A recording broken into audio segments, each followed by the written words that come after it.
Semua di rumah ini milikku, dasar wanita mandul, teriak ipar, tapi besoknya dia menangis histeris minta ampun.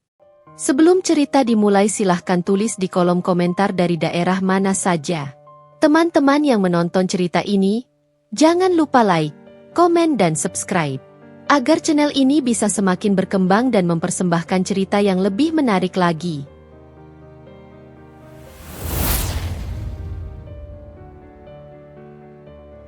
Pagi di rumah Bu Susi selalu dimulai dengan suara yang sama. Bunyi panci beradu, sendok digesekkan ke tepi mangkuk, dan langkah kaki yang sengaja dibuat berat seolah dunia harus tahu siapa pemilik rumah ini. Zidni sudah bangun sejak azan subuh. Bukan karena ia rajin luar biasa, melainkan karena tubuhnya sudah terbiasa hidup dalam kewaspadaan. Di rumah ini, bangun terlambat bisa menjadi alasan untuk satu hari penuh sindiran. Tidak menyiapkan air hangat bisa menjadi alasan untuk 1 minggu penuh nyinyir.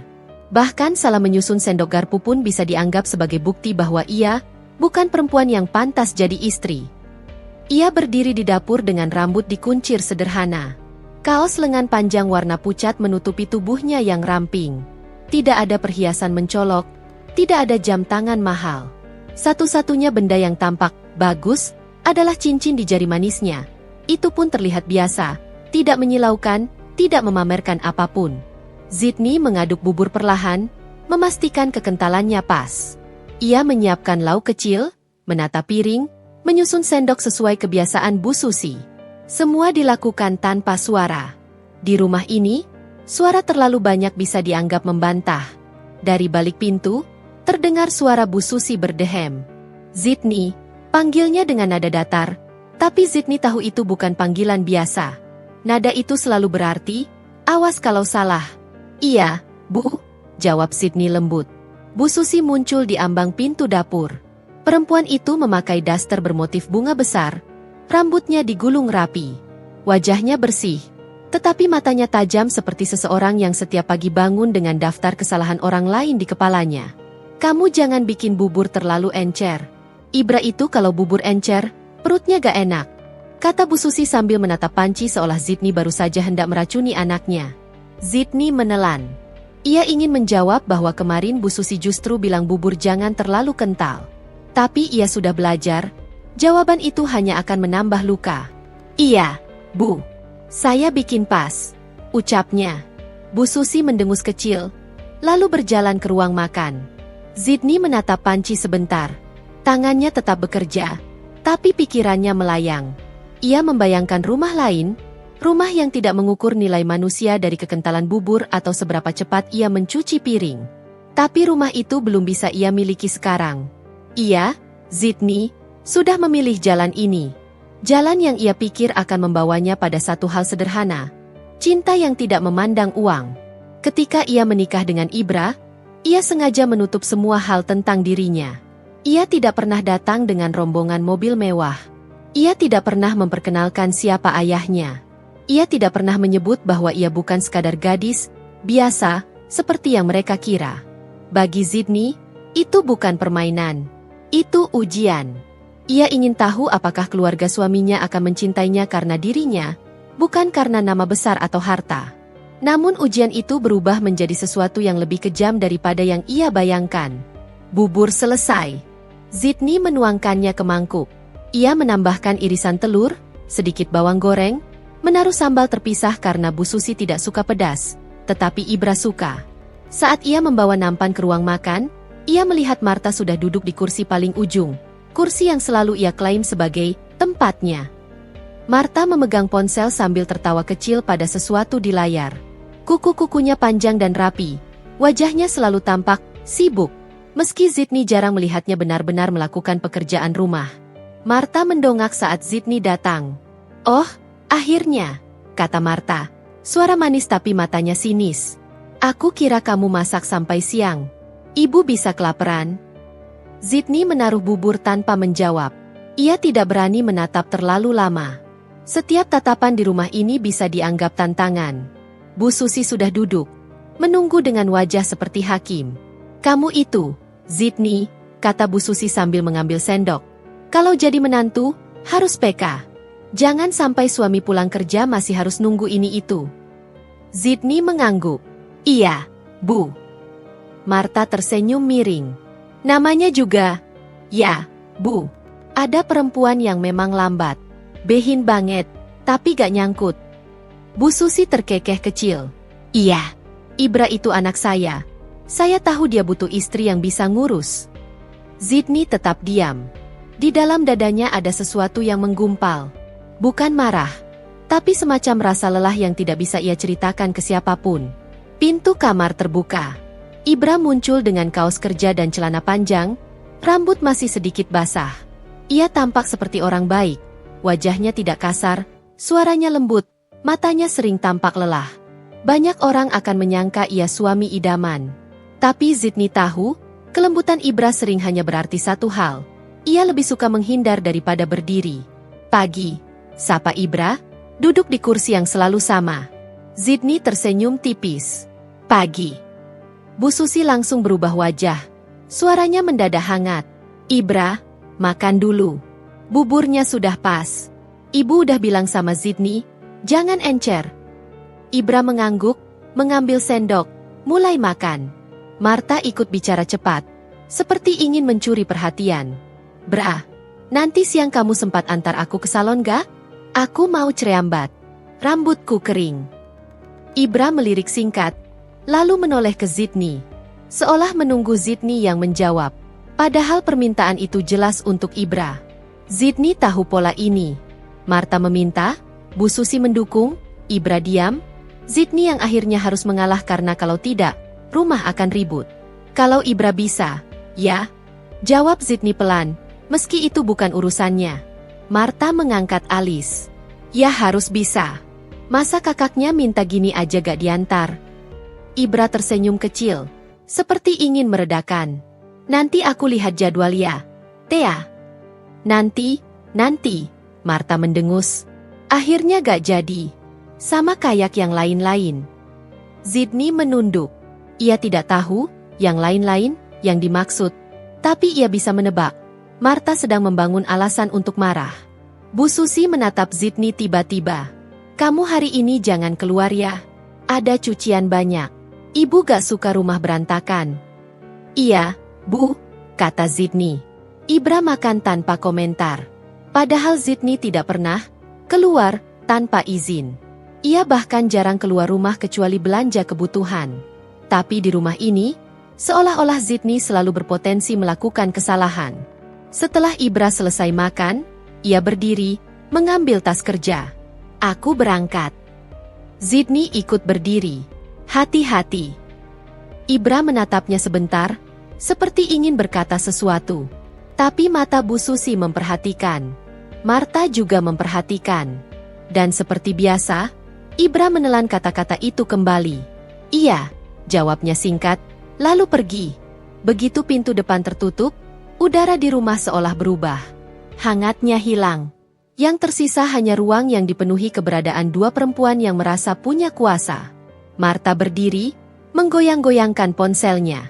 Zidni, nanti kalau kamu nyuci baju, jangan campur bajuku sama bajumu. Bajuku mahal. Kamu ngerti kan? Zidni mengangguk. Iya. Bu Susi menambahkan, bajumu juga jangan pakai deterjen ibu. Deterjen ibu buat baju bagus. Baju kamu, ya biasa aja. Zidni memaksa diri tetap tenang. Ia ingin tertawa. Bukan karena lucu, tetapi karena absurd. Di kepalanya, ada lemari yang isinya pakaian berkualitas tinggi, ada ruangan yang di rumah lain menunggu dirinya kapanpun ia ingin pulang. Tapi di sini, ia dianggap seperti seseorang yang tidak pantas memakai deterjen, baju bagus. Zidni mengangkat piring, membawa ke dapur. Tangannya bergerak otomatis mencuci, membilas, menyusun. Air keran dingin. Tapi dingin itu tidak seberapa dibanding dingin di dada. Sambil mencuci, ia mendengar Bu Susi dan Marta berbicara di ruang makan. Mereka tidak berbisik. Mereka sengaja berbicara cukup keras agar Zidni mendengar. Bu, aku capek ya lihat Zidni itu, kata Marta. Diam-diam terus. Kayak gak punya perasaan. Aku kadang mikir, dia itu beneran sayang sama Ibra gak sih? Bu Susi mendengus. Entahlah. Tapi kalau dia sayang, harusnya dia bisa bikin anak. Rumah tangga itu ya harus ada keturunan. Sydney menegang.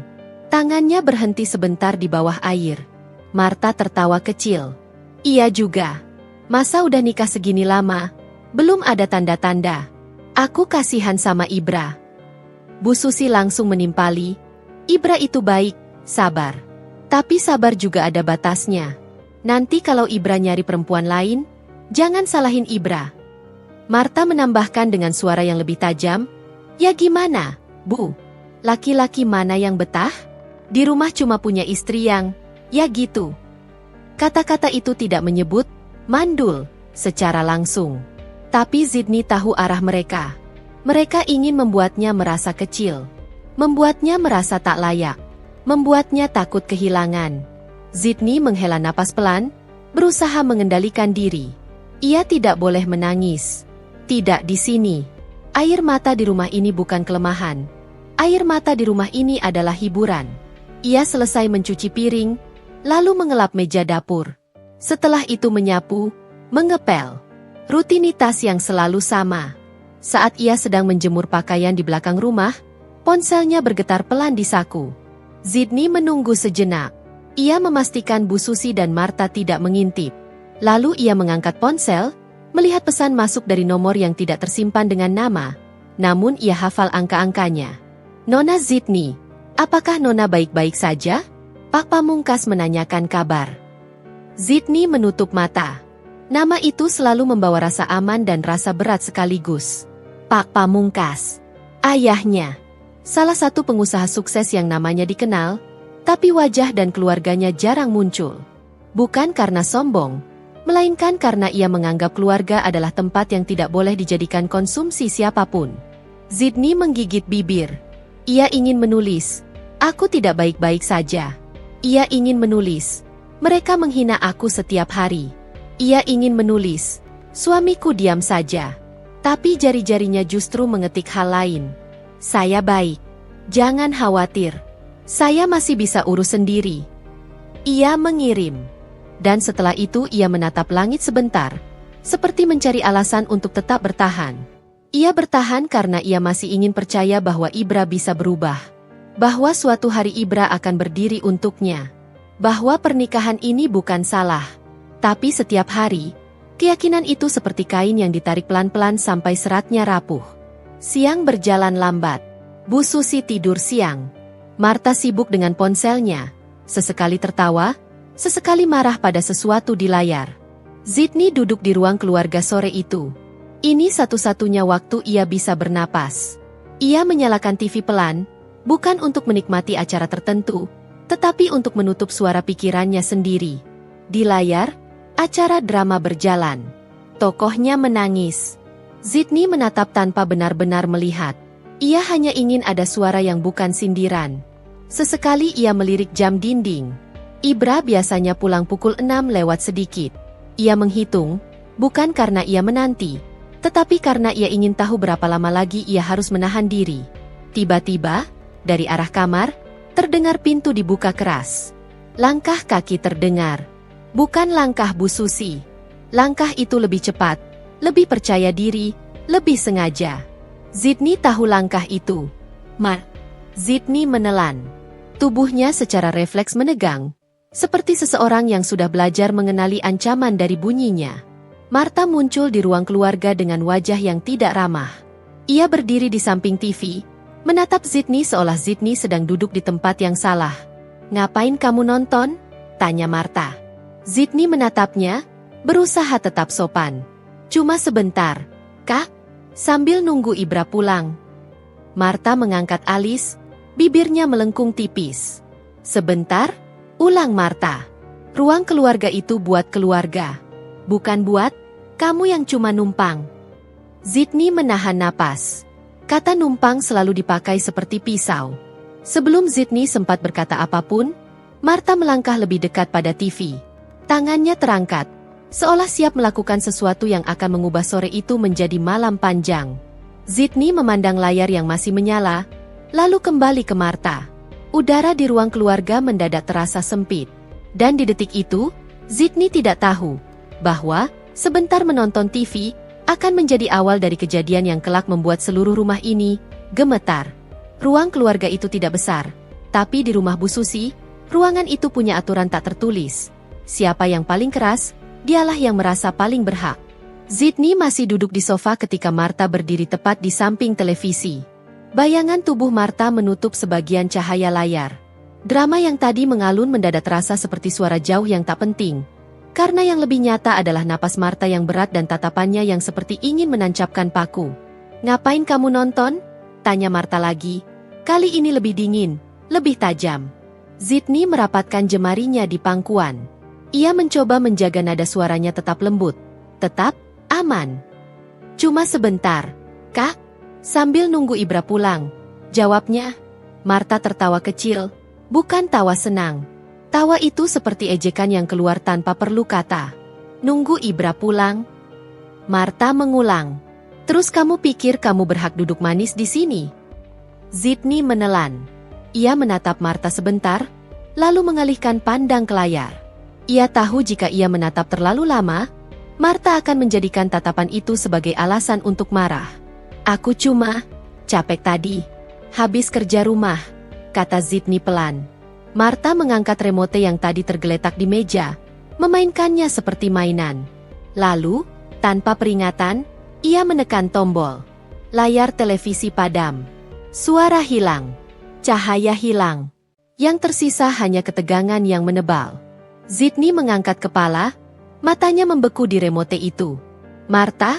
bisiknya. Lebih ke refleks daripada panggilan.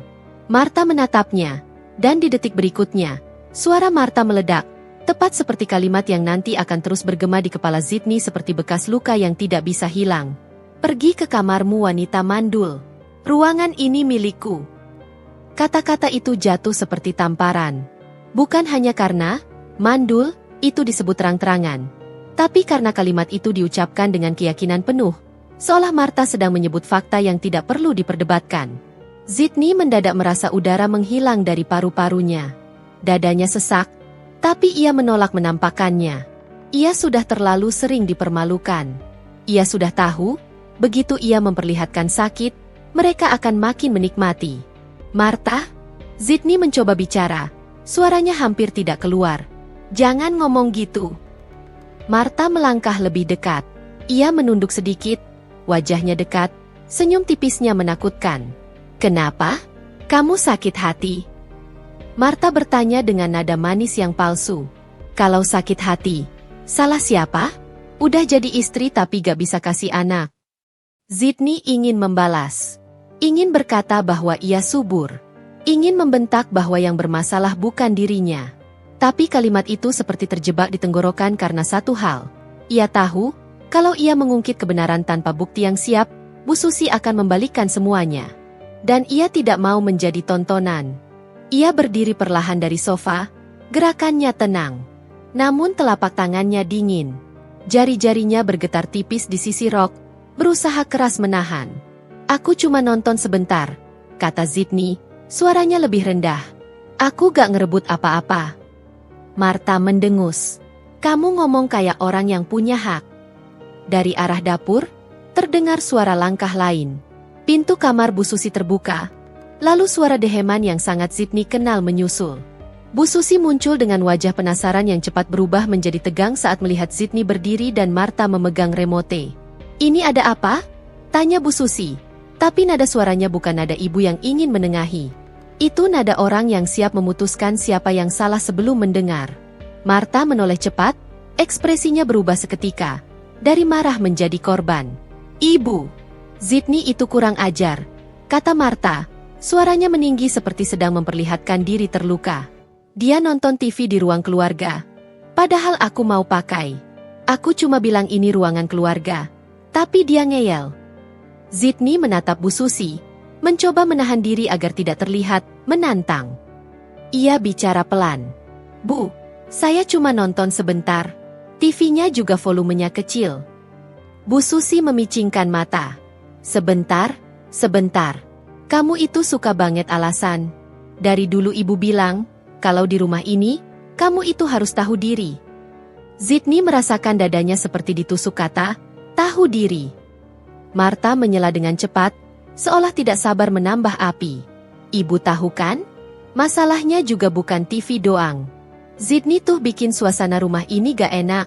Ibra pulang kerja capek. Yang dia dapat apa? Istri mandul yang kerjaannya cuma duduk. Sydney terhenyak. Ia ingin tertawa getir. Kerjaannya cuma duduk? Padahal hampir semua yang rapi di rumah ini ada karena tangannya. Thea, aku, Sydney mulai bicara, tapi Bu Susi langsung memotong. Diam, bentak Bu Susi. Kamu jangan jawab kakak iparmu begitu. Dia itu kakaknya Ibra. Kamu harus hormat. Sydney menelan ludah. Ia menunduk, lalu berkata setenang mungkin. Saya hormat, Bu. Tapi saya juga manusia. Bu Susi mendengus. Manusia ya harus tahu batas. Kalau kamu jadi menantu, jangan banyak minta. Kamu tinggal di rumah orang tua suami. Kamu pikir kamu siapa? Pertanyaan itu menggantung. Dan sebelum Sydney sempat menjawab, pintu depan terdengar dibuka. Suara kunci. Suara sepatu. Suara tas kerja diletakkan agak keras. Ibra pulang. Sydney menoleh ke arah pintu dengan harapan yang bahkan ia benci karena terlalu rapuh. Tolong kali ini kamu berdiri. Ibra muncul di ambang ruang keluarga. Ia masih memakai kemeja kerja. Dasinya sudah longgar. Wajahnya lelah. Matanya sempat menyapu ruangan.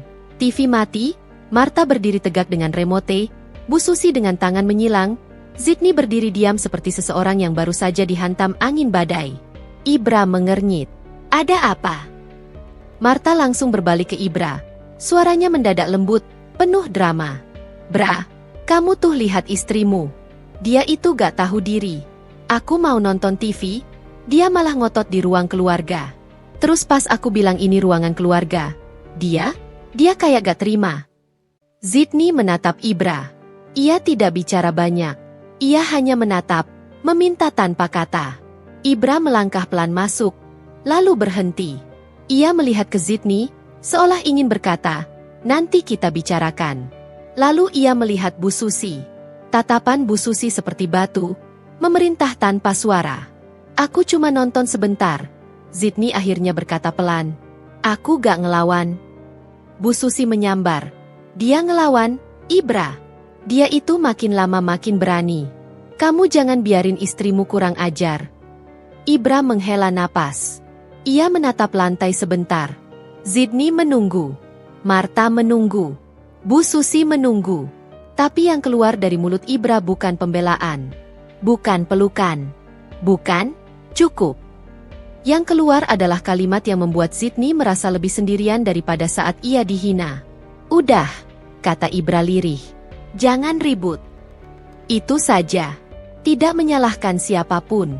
Tidak membela siapapun. Hanya menutup masalah seperti menutup pintu agar suara tidak terdengar tetangga. Marta tersenyum puas. Seperti seseorang yang baru menang undian. Bu Susi mengangguk seolah keputusan sudah final. Dengar tuh. Bu Susi berkata pada Sydney. Suamimu aja gak suka ribut. Kamu nih yang bikin masalah. Sydney menatap Ibra lagi. Dalam tatapan itu ada pertanyaan yang tidak ia ucapkan. Aku ini istrimu atau cuma orang asing di rumahmu? Ibra justru memalingkan wajah. Seperti seseorang yang lebih memilih aman daripada benar. Seperti seseorang yang lebih memilih tidak melihat agar tidak perlu bertindak. Sydney merasakan sesuatu runtuh di dalam dirinya. Bukan cinta yang hilang seketika, melainkan harapan yang retak pelan tapi pasti. Marta mendekat lagi, suaranya kembali tajam, seolah ia baru mendapat izin. Nah, sekarang kamu dengar ya, kata Marta, menunjuk ke arah kamar. Kamu itu kalau gak bisa kasih anak, minimal jangan bikin suasana rumah jadi berat. Jangan sok-sokan duduk di ruang keluarga. Itu bukan tempatmu.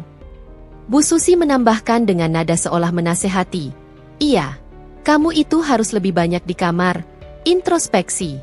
Biar Tuhan kasih jalan. Kata-kata itu sakit. Sangat sakit. Tapi yang lebih sakit adalah Ibra tetap diam. Sydney mengangguk pelan. Tidak membantah. Tidak memohon. Tidak menangis di depan mereka. Aku ke kamar, kata Sydney, suaranya nyaris seperti angin. Ia melangkah perlahan melewati mereka. Saat melewati Ibra, Ia bisa mencium bau keringat dan parfum murah yang biasa. Ia ingin berhenti, ingin bilang, "Aku sudah capek." Tapi ia tahu, kalau ia bicara sekarang, ia akan pecah. Maka ia memilih diam. Diam yang selama ini dianggap lemah, padahal sebenarnya satu-satunya cara ia bertahan. Di kamar, Sydney menutup pintu pelan. Bukan karena ia takut, tapi karena ia tidak ingin memberi mereka kepuasan mendengar pintu dibanting. Ia duduk di tepi ranjang, menatap dinding. Kamar itu tidak luas, tapi setidaknya itu ruang yang bisa ia miliki tanpa diperebutkan. Napasnya bergetar, matanya panas. Namun ia menahan air mata seperti menahan badai. Lalu ia berdiri, berjalan ke cermin kecil, menatap wajahnya sendiri. Wajah perempuan yang selama ini mencoba baik. Wajah perempuan yang selama ini mengalah. Dan tiba-tiba, ia tidak ingin lagi menjadi perempuan yang terus-menerus disuruh tahu diri. Ponselnya bergetar di atas meja kecil. Sydney menoleh. Ada pesan masuk, bukan dari nomor ayahnya kali ini, tapi dari Ibra. "Maaf ya, jangan diperbesar, nanti ribut."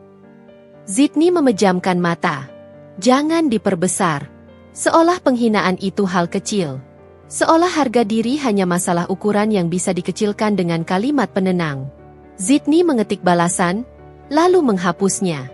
Mengetik lagi, menghapus lagi. Tidak ada kalimat yang cukup untuk menggambarkan luka yang terlalu lama dipendam. Akhirnya ia mengirim satu kalimat pendek. "Aku capek, Bra." Tidak ada balasan. Malam turun. Suara TV dari ruang keluarga menyala lagi, lebih keras dari biasanya, seperti sengaja menunjukkan bahwa Sydney sudah dibuang dari ruangan itu. Sydney memeluk lutut di ranjang. Ia membiarkan air mata jatuh perlahan, sunyi. Ia tidak terisak. Ia tidak ingin terdengar. Ia hanya membiarkan kesedihan keluar seperti air yang akhirnya menemukan celah. Di luar kamar, langkah kaki terdengar mendekat. Pintu diketuk pelan. "Zid?" Suara Ibra. Sydney tidak menjawab. Pintu terbuka sedikit. Ibra masuk dengan wajah ragu. "Kamu, jangan dengerin Marta," kata Ibra. Suaranya lirih. "Dia emang gitu." Sydney menatap Ibra lama. Di matanya ada tanya. "Kalau kamu tahu dia begitu, kenapa kamu biarkan? Kamu kenapa diam tadi?" Tanya Sydney akhirnya. Suaranya tenang, tapi tenang yang menakutkan. Ibra menggaruk belakang leher. Aku gak mau ribut sama ibu. Sama Marta juga. Kamu ngerti kan? Mereka itu, ya keluarga." Sydney tersenyum kecil, tapi senyum itu tidak punya hangat. "Aku juga keluargamu," kata Sydney. Ibra terdiam. Sydney melanjutkan, "Aku istrimu. Tapi kamu lebih pilih aman." Ibra menarik napas, lalu berkata pelan, "Kamu sabar aja ya. Nanti juga reda." Kalimat itu, "sabar aja," adalah kalimat paling murah yang bisa diberikan seseorang ketika ia tidak punya keberanian untuk memperbaiki apapun. Sydney mengangguk pelan. "Kalau gitu," kata Sydney, "kamu keluar dulu. Aku pengen sendiri." Ibra tanpa hendak bicara, tapi akhirnya ia mundur. Sebelum keluar, ia menoleh sekali lagi, seolah berharap Sydney memanggilnya. Sydney tidak memanggil. Begitu pintu tertutup, Sydney berdiri. Ia membuka lemari kecilnya. Isinya tidak banyak. Beberapa baju sederhana. Beberapa barang pribadi. Ia mengambil tas kain yang sudah lama ia simpan. Tas yang tidak mencolok, tidak mahal. Tangannya bergerak pelan tapi pasti. Ia memilih baju secukupnya. Dokumen penting. Ponsel dan charger. Sedikit uang tunai yang ia simpan. Bukan karena ia miskin, melainkan karena ia memilih hidup seperti orang biasa. Sydney berhenti ketika tangannya menyentuh cincin di jarinya. Cincin itu saksi pernikahan. Saksi janji. Saksi harapan. Dan kini, cincin itu terasa seperti beban yang mengingatkan bahwa ia telah menaruh hidupnya di tangan lelaki yang tidak bisa berdiri. Sydney menatap cincin itu lama. Lalu ia melepaskannya perlahan. Tidak dengan marah. Tidak dengan drama. Seperti seseorang yang menutup buku setelah membaca halaman terakhir yang menyakitkan. Ia meletakkan cincin itu di atas meja kecil, tepat di bawah lampu redup. Di sampingnya, ia meletakkan secari kertas. Ia tidak menulis banyak. Hanya satu kalimat. Aku pergi dulu. Aku butuh dihargai sebagai manusia. Sydney duduk sebentar di tepi ranjang, menunggu jam bergerak menuju dini hari. Ia tidak langsung kabur seperti pencuri. Ia menunggu rumah sunyi agar tidak menambah keributan, tidak memberi mereka kesempatan menahannya atau mempermalukannya lagi. Ketika jam menunjukkan hampir subuh, Sydney berdiri. Ia mengenakan jaket tipis, mengangkat tas. Ia membuka pintu kamar pelan, melangkah keluar. Ruang keluarga gelap. TV sudah mati. Di sofa, Martha tertidur dengan selimut tipis, masih memeluk ponselnya. Bu Susi di kamarnya. Ibra di kamar mereka. Atau mungkin belum tidur karena pikirannya penuh. Tapi Sydney tidak peduli lagi. Sydney melangkah menuju pintu depan. Tangannya menyentuh gagang pintu. Dan di detik itu, hatinya sempat bergetar. Bukan karena ragu, tapi karena ia sadar, setelah ini, tidak ada lagi mengalah agar damai. Setelah ini, yang ada hanya dirinya dan harga dirinya. Sydney membuka pintu, keluar, lalu menutupnya pelan. Langkahnya menjauh dari rumah itu tanpa menoleh. Angin pagi menyentuh wajahnya. Udara dingin.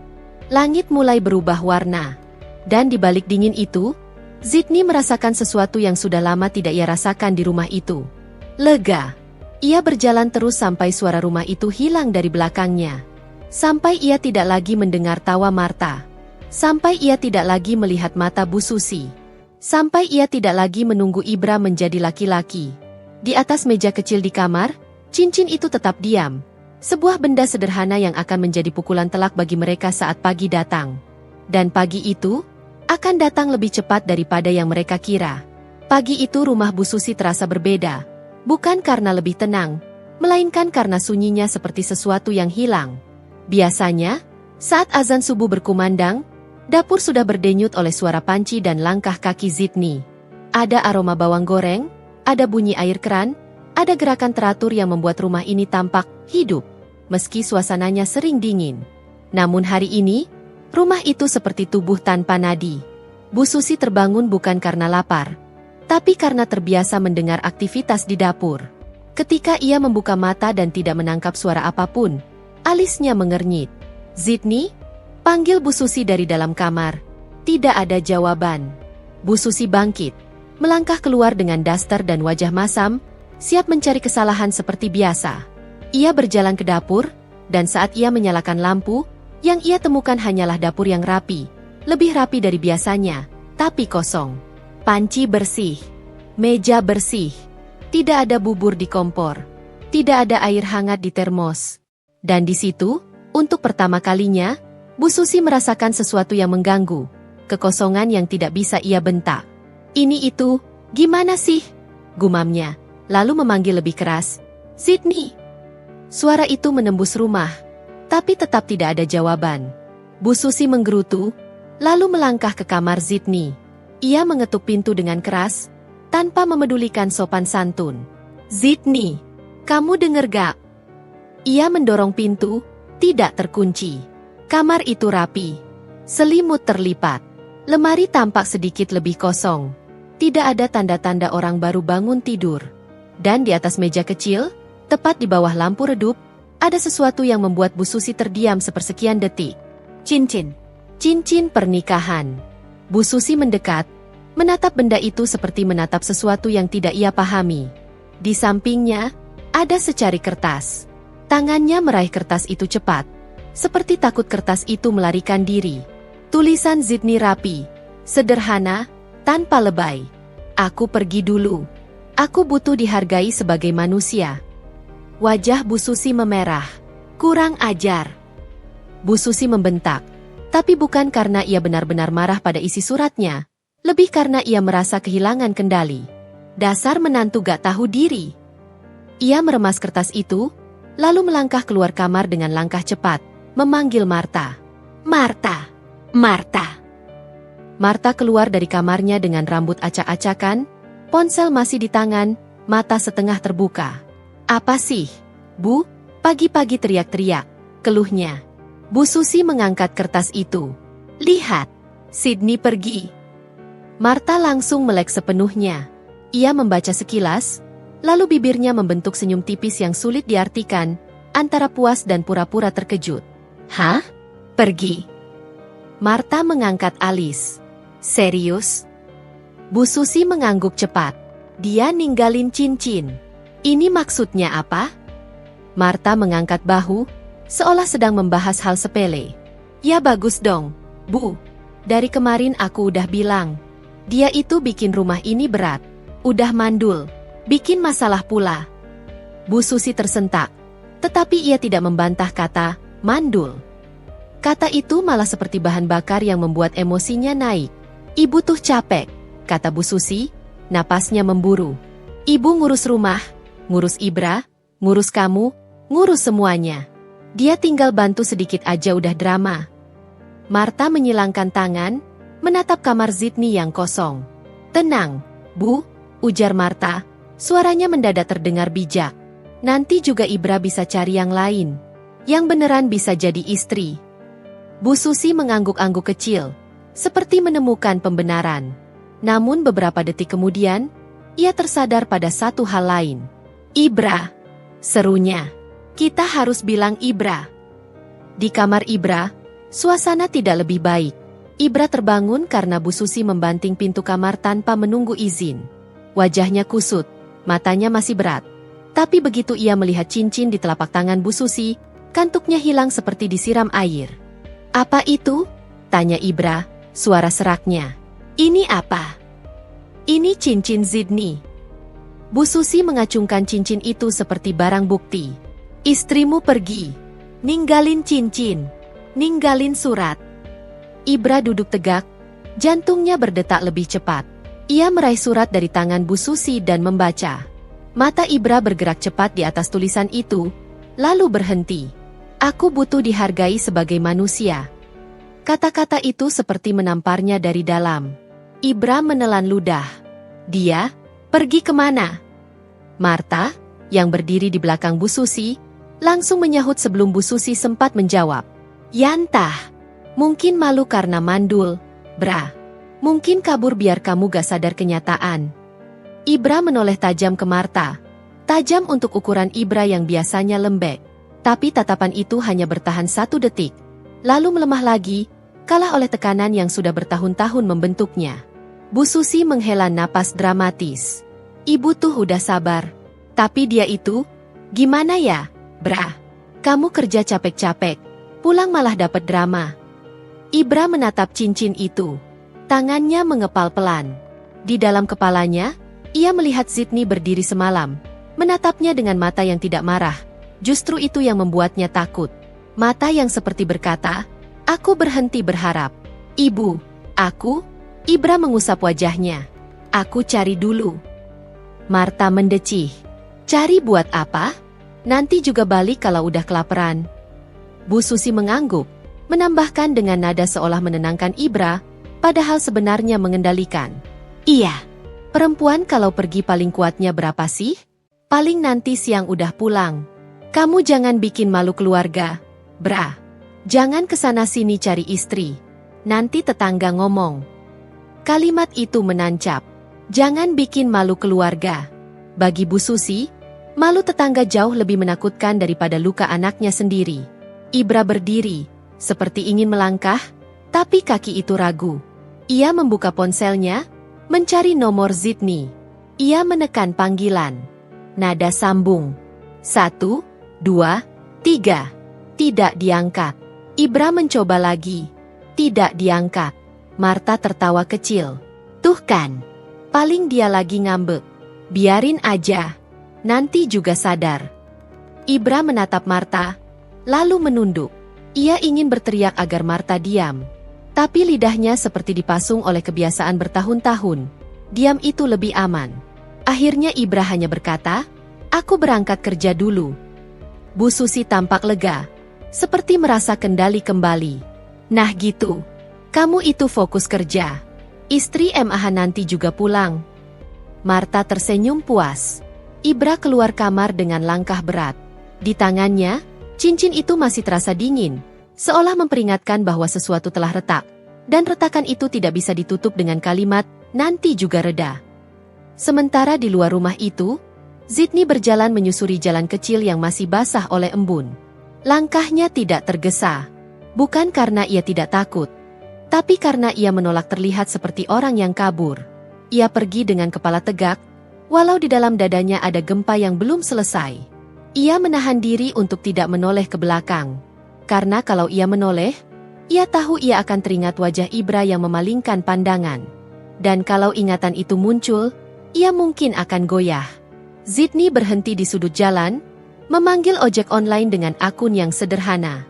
Ia menutup wajahnya dengan masker, bukan untuk bersembunyi dari publik. Di lingkungan ini, tak ada yang mengenalnya, tetapi untuk memberi batas antara dirinya dan dunia yang baru saja menyakitinya. Saat pengendara datang, Zidni naik tanpa banyak bicara. Ia menyebutkan alamat sebuah penginapan kecil di pusat kota. Tempat yang bersih, biasa, tidak mencolok. Pengendara bertanya, "Mau kemana, Mbak? Pagi-pagi begini." Zidni menjawab pendek, "Ada urusan." Pengendara mengangguk, tidak bertanya lagi. Sepanjang perjalanan, Zidni menatap jalanan yang mulai ramai. Orang-orang pergi bekerja, ibu-ibu membuka warung, anak sekolah menenteng tas. Hidup terus berjalan meski hati seseorang baru saja hancur. Dan untuk pertama kalinya, Zidni merasakan campuran perasaan yang aneh.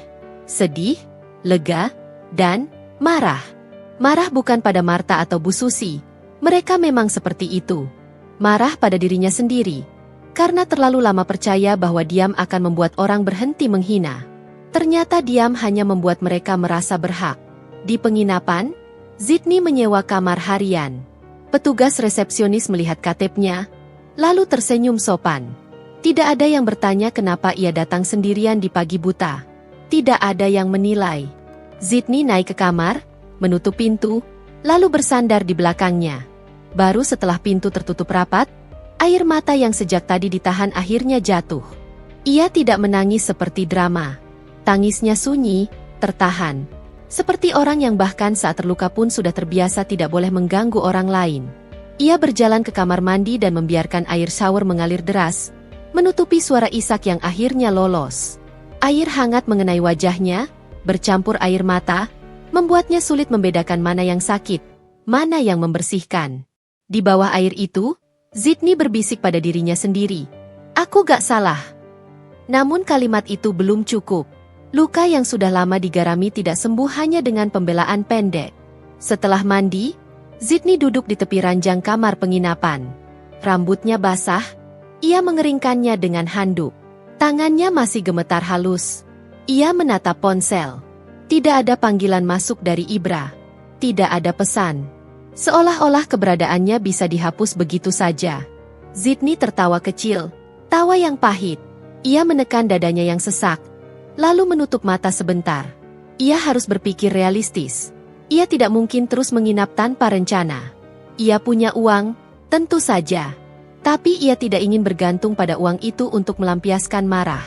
Ia ingin melangkah dengan kepala dingin. Saat ia sedang berusaha menyusun pikiran, ponselnya bergetar. Nomor asing lagi. Namun kali ini Zidni sudah hafal pola nomor seperti itu. Ia mengangkat panggilan dengan hati-hati. "Halo." Suara laki-laki di seberang terdengar sopan, tenang, dan sangat terlatih. "Selamat pagi, Nona Zidni. Mohon maaf mengganggu.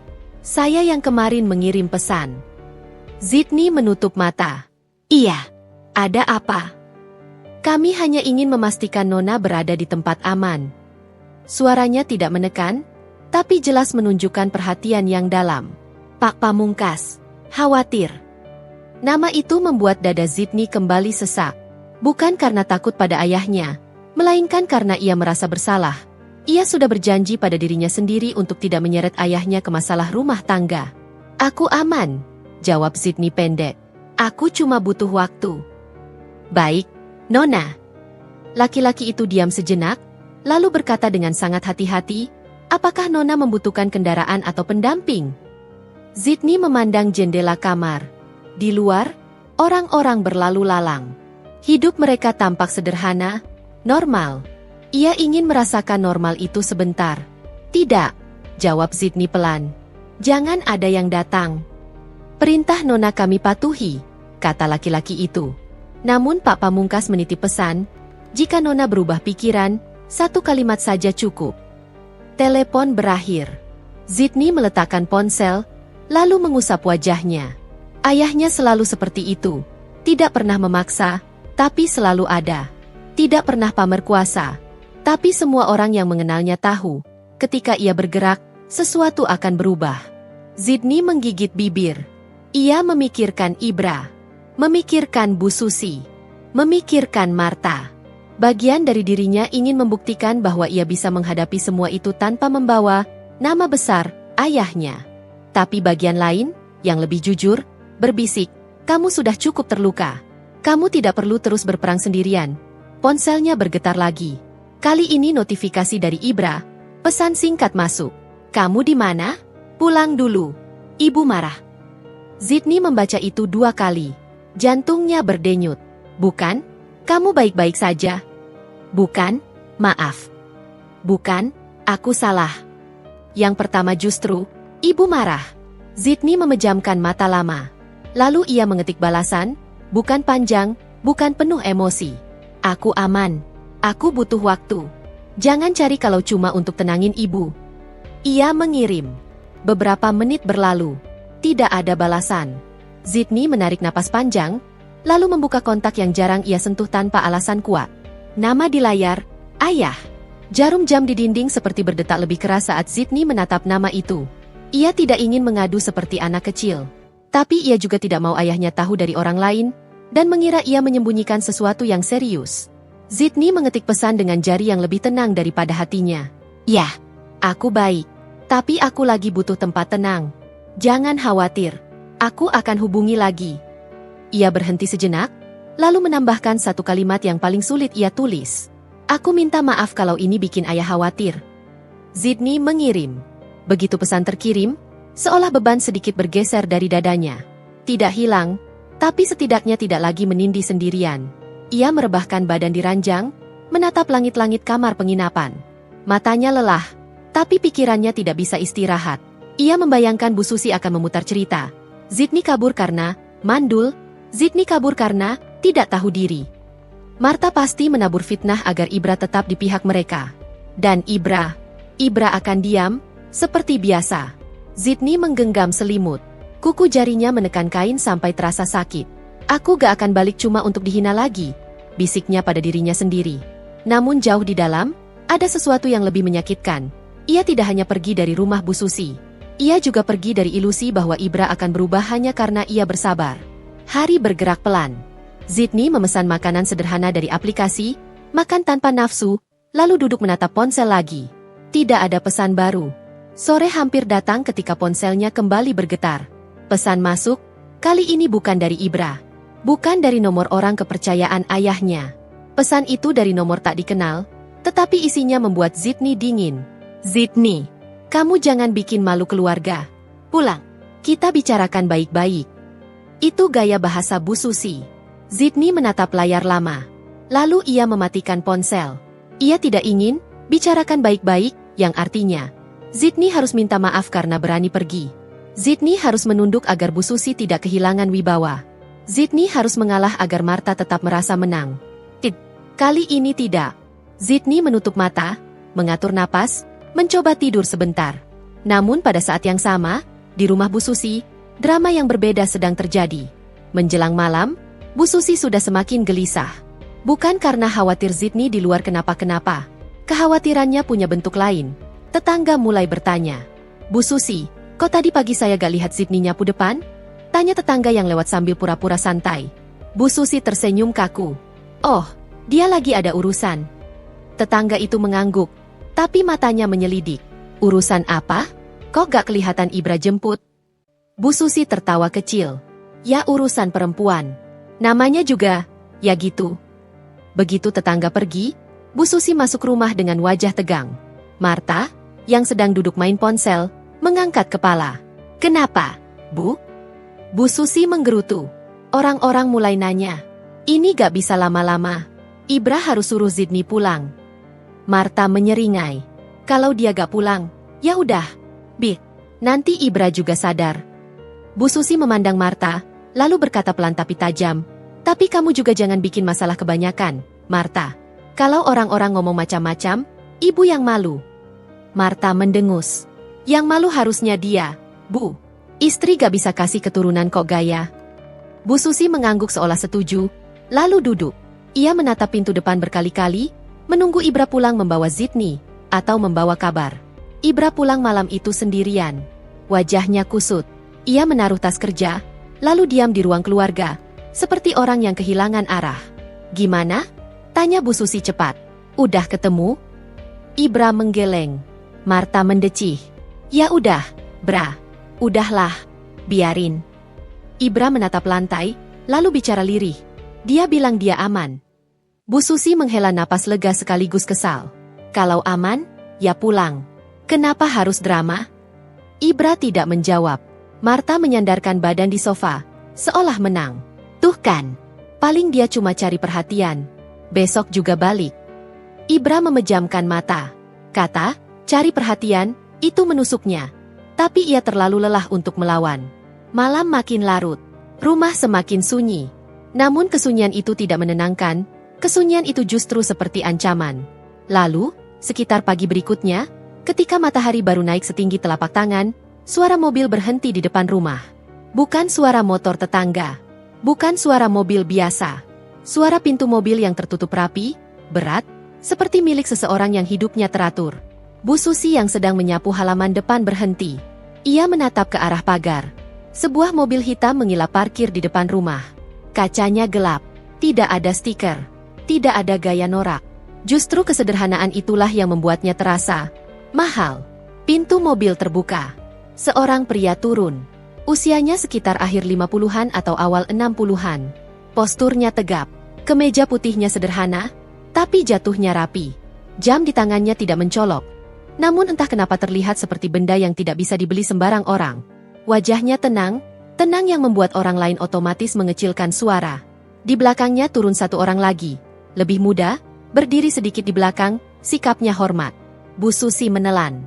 Martha, yang mendengar suara mobil dari dalam, keluar dengan mata penasaran. Begitu melihat pria itu, Martha sempat membeku, lalu langsung mengganti ekspresi menjadi ramah palsu. Cari siapa ya, Pak? Tanya Bu Susi dengan suara yang dipaksakan sopan. Pria itu menatap Bu Susi tanpa banyak ekspresi, lalu berkata pelan, jelas, dan membuat udara di sekitar rumah seperti mengeras. Saya Pak Pamungkas. Saya datang mencari anak saya, Zidni. Dalam sekejap, wajah Bu Susi berubah pucat. Martha yang biasanya lancang, mendadak kehilangan kata. Dan di dalam rumah, Ibra yang baru keluar kamar, berhenti seperti patung ketika mendengar nama itu disebut. Seolah-olah seluruh rumah itu baru sadar, Zidni yang mereka hina bukan perempuan yang bisa mereka injak tanpa konsekuensi. Nama itu jatuh di halaman rumah Bu Susi seperti batu besar yang menimpa genteng rapuh. Pak Pamungkas. Bukan nama yang sering dibicarakan tetangga. Karena orang seperti Pak Pamungkas memang tidak hidup untuk jadi bahan obrolan. Tapi justru karena jarang terdengar, namanya punya kekuatan aneh. Begitu disebut, orang seperti Bu Susi dan Martha mendadak merasa ada sesuatu yang tidak bisa mereka kendalikan. Bu Susi berdiri kaku di dekat pagar. Sapu masih di tangannya. Mata tuanya menatap pria itu dari ujung kepala sampai kaki. Berusaha mencari celah untuk meremehkan, tapi tidak menemukan apapun. Baju Pak Pamungkas tidak mewah. Kemeja putih, celana gelap, sepatu yang tampak bersih dan terawat. Tidak ada cincin besar, tidak ada rantai emas. Namun aura ketenangannya membuat halaman sempit itu terasa seperti ruang rapat yang hening. Martha yang biasanya cepat bicara, kini mulutnya seperti terkunci. Ia menatap pria itu sambil menggenggam ponsel lebih erat. Seolah ponsel bisa menjadi tameng. Orang muda yang turun bersama Pak Pamungkas berdiri sedikit di belakang. Ia tidak banyak bergerak. Tetapi tatapannya awas dan sikapnya terlalu terlatih untuk disebut teman biasa. Bu Susi bisa merasakan, ini bukan kunjungan sembarangan. Pak Pamungkas. Bu Susi mengulang, suaranya pecah halus, masih mencoba mengendalikan wibawa rumahnya. Bapak, cari siapa tadi? Pak Pamungkas tidak tersenyum, tetapi juga tidak memelotot. Ia berbicara seperti orang yang terbiasa mengatur emosi agar tidak menguasainya. Anak saya, Zidni, jawabnya pelan. Saya datang untuk memastikan dia baik-baik saja. Martha mendadak tersadar bahwa situasi ini berbahaya. Ia segera memaksakan senyum, melangkah maju setengah langkah. Oh, bapak ayahnya Zidni. Martha berkata manis, Terlalu manis. Ya ampun, kenapa gak dari kemarin-kemarin datang, Pak? Ini, Zidni lagi ngambek sedikit. Pak? Bu Susi melirik Marta, seolah memberi isyarat untuk hati-hati. Tapi Marta terus bicara, karena bagi Marta, kata-kata adalah senjata, dan ia percaya ia selalu menang dengan senjata itu. Zidni itu orangnya sensitif. Pak, lanjut Marta. Kadang kalau dibilang sedikit, langsung baper. Jadi pergi deh. Tapi aman kok, Pak. Pasti aman. Pak Pamungkas menatap Marta. Tenang. Dibilang sedikit? Ulangnya. Boleh saya tahu? Sedikit, itu seperti apa? Marta tercekat. Ia tidak menyangka pertanyaan itu akan datang. Apalagi dengan nada setenang itu. Marta terbiasa pada orang yang marah-marah atau langsung percaya. Tapi Pak Pamungkas tidak menunjukkan emosi yang bisa dimanfaatkan. Bu Susi cepat menyambar, mencoba mengambil alih. Begini, Pak, Bu Susi berkata, suaranya lebih lembut dari biasanya, lembut yang dibuat-buat. Di rumah tangga itu pasti ada cekcok kecil. Zidni itu, mungkin capek ya, Pak, tapi di sini kita semua keluarga. Kita gak ada niat jahat. Pak Pamungkas mengangguk kecil, seolah mendengarkan. Saya mengerti rumah tangga ada cekcok, katanya. Tapi saya tidak bertanya niat. Saya bertanya kejadian. Kalimat itu sederhana, tetapi membuat Bu Susi kehilangan pijakan. Bu Susi biasa menang dengan membungkus keburukan menjadi niat baik. Namun Pak Pamungkas memotong bungkus itu. Bu Susi menggenggam sapu lebih keras. Ya, paling cuma salah paham, gumamnya. Pak Pamungkas menoleh sedikit ke orang muda di belakangnya. Orang itu tidak berkata apa-apa, hanya mengeluarkan sebuah map tipis dari tas kerja dan menahannya dengan sopan. Bu Susi melihat map itu dan jantungnya berdetak cepat. Kenapa map? Kenapa ada orang pendamping? Kenapa kunjungan ini terasa seperti urusan serius? Pak Pamungkas tidak membuka map itu. Ia tidak perlu.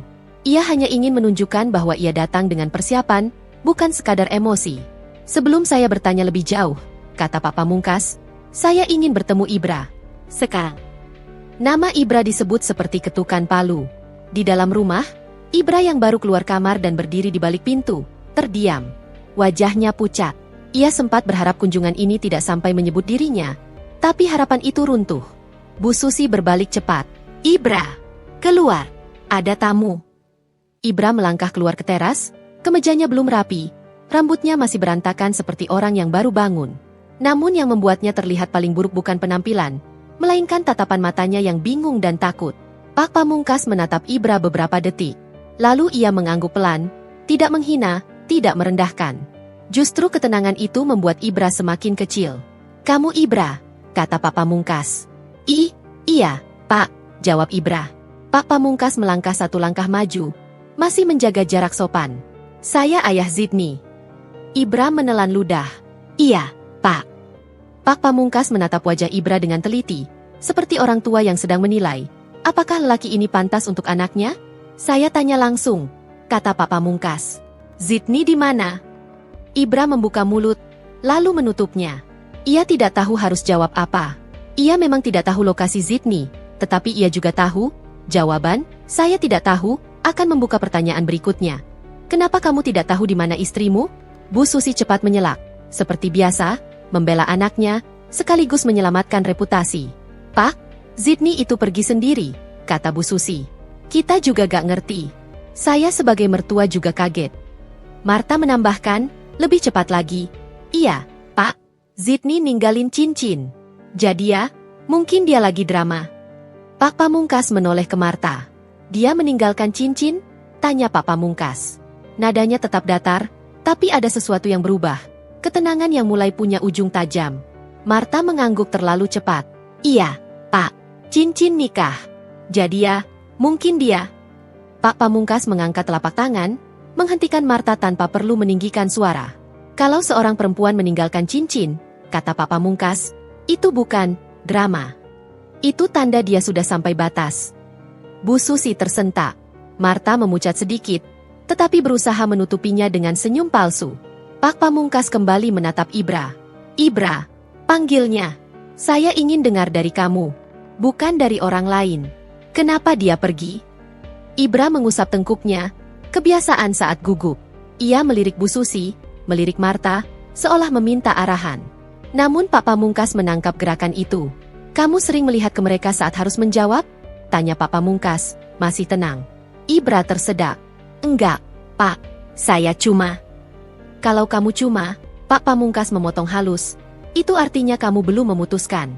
Dan laki-laki yang belum memutuskan, biasanya membiarkan orang lain memutuskan untuknya. Bu Susi merasakan serangan itu. Ia membentak kecil. Pak, ini urusan rumah tangga. Jangan terlalu ikut campur.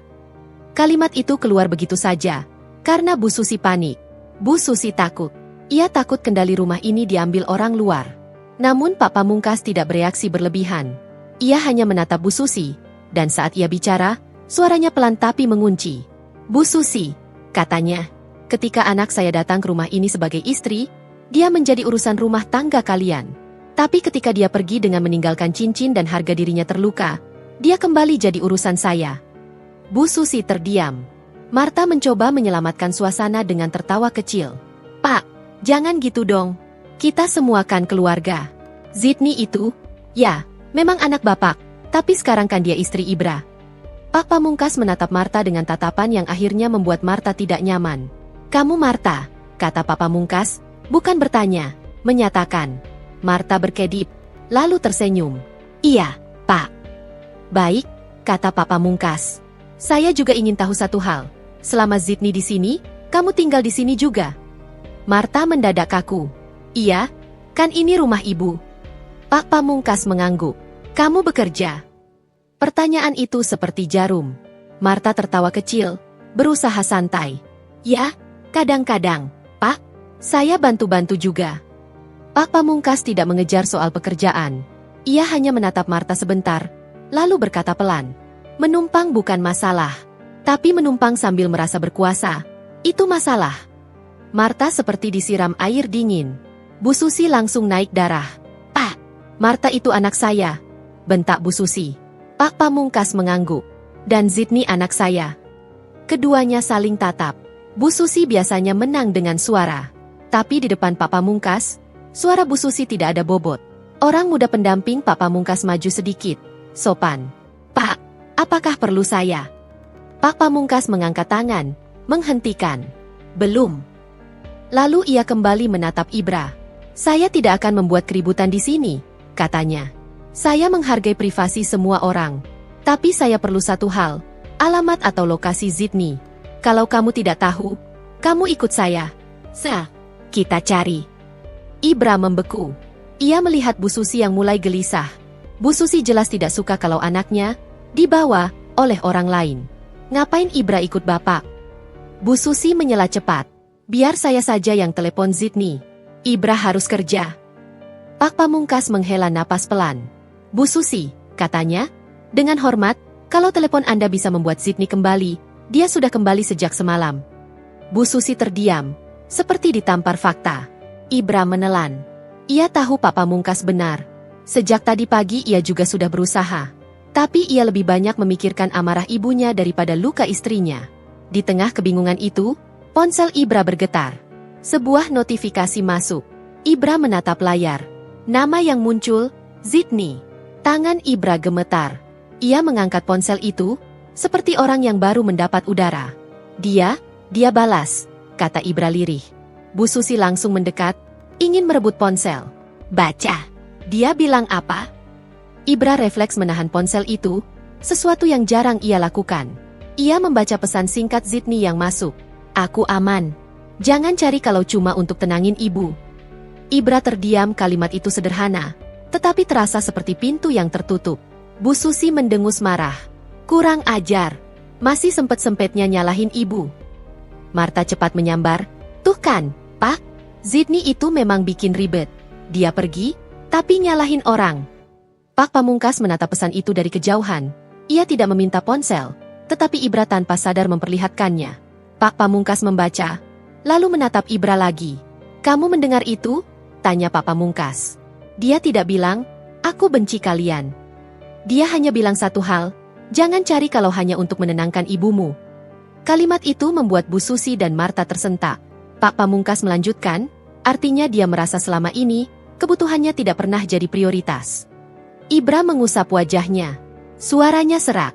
Saya salah, Pak. Bu Susi langsung memotong. Ibra, jangan bicara macam-macam.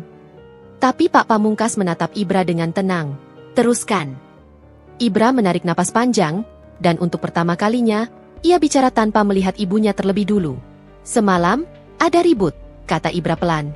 Marta marah karena Zidni nonton TV. Terus, Marta ngomong kasar. Marta membentak, aku gak ngomong kasar. Aku cuma... Pak Pamungkas mengangkat tangan lagi. Marta langsung diam. Entah kenapa, ia tidak berani melawan gerakan tangan itu. Ibra melanjutkan, ibu juga ikut marah. Zidni disuruh masuk kamar. Bu Susi menyela, ya wajar, dia itu menantu. Bu, kata Ibra tiba-tiba, su importing sedikit.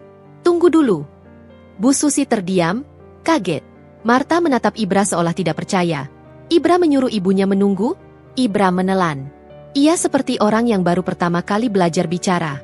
Terus, aku gak membela dia. Kata-kata itu keluar. Jujur. Dan begitu keluar, wajah Ibra seperti orang yang baru sadar betapa buruknya itu. Pak Pamungkas tidak memaki.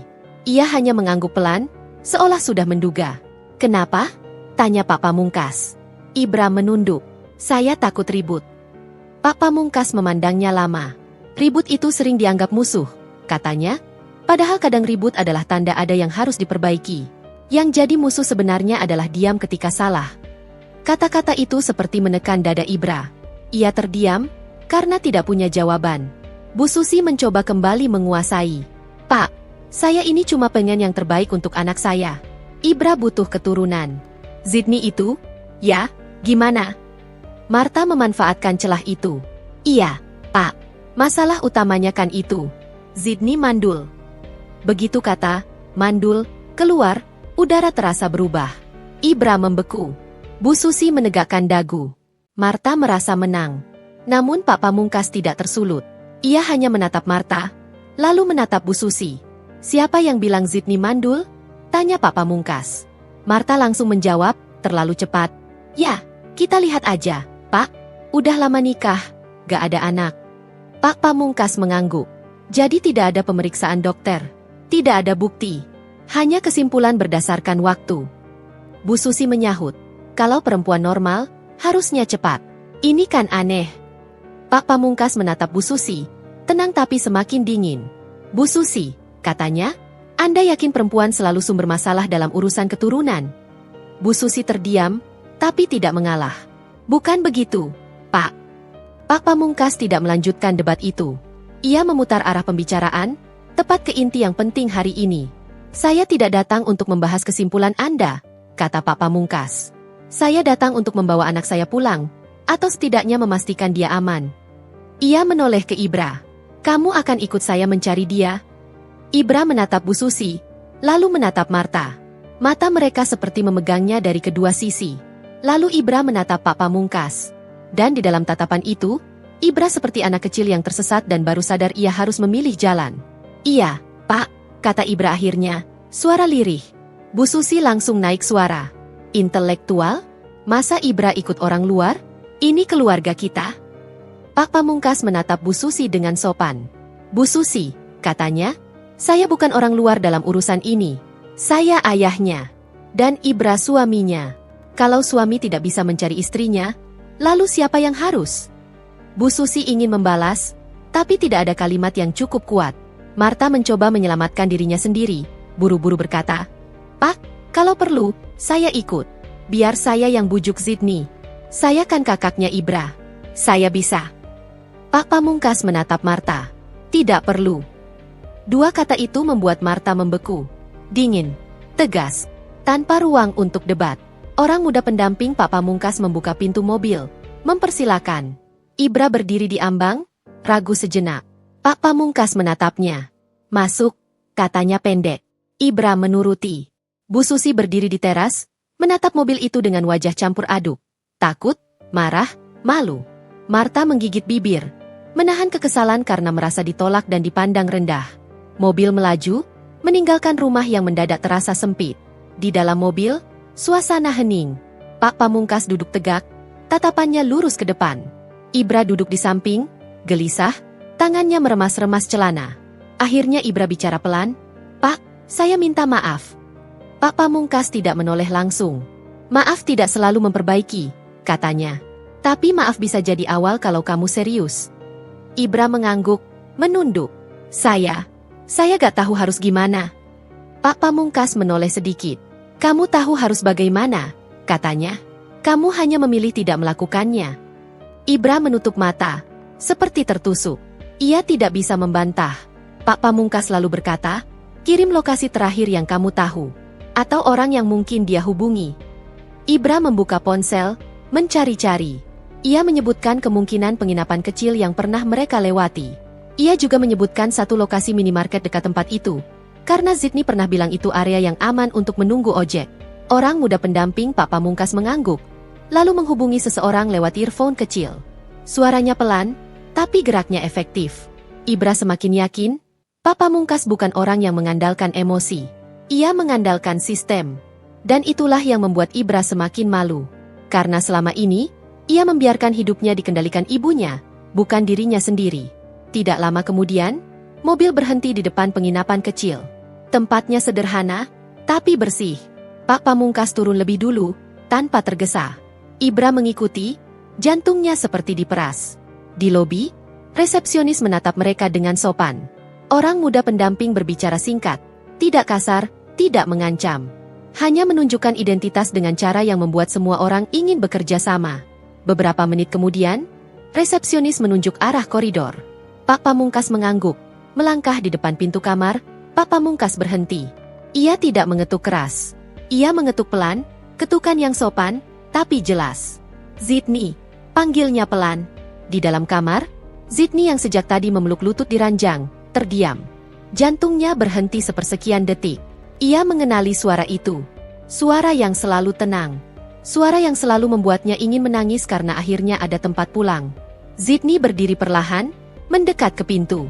Tangannya menyentuh gagang, ragu. Ia takut membuka pintu berarti membuka semuanya sekaligus. Luka, malu, kegagalan.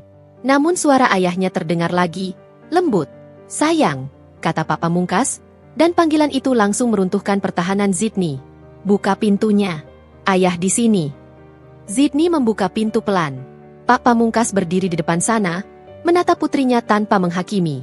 Tidak ada amarah meledak. Tidak ada pertanyaan panjang. Hanya tatapan seorang ayah yang melihat anaknya menahan terlalu banyak. Zidni berusaha tersenyum, tapi bibirnya gemetar. Ayah, suaranya serak. Pak Pamungkas melangkah masuk pelan. Ia menutup pintu dengan tangannya sendiri, memberi Zidni ruang dari pandangan orang luar. Lalu ia berdiri di depan putrinya, menatap mata Zidni. Di belakang Pak Pamungkas, Ibra berdiri di ambang pintu kamar, kaku seperti patung. Ia melihat Zidni, wajahnya pucat, matanya sembab meski ia berusaha terlihat kuat. Zidni menatap Ibra sebentar, lalu mengalihkan pandang. Tidak ada kemarahan meledak.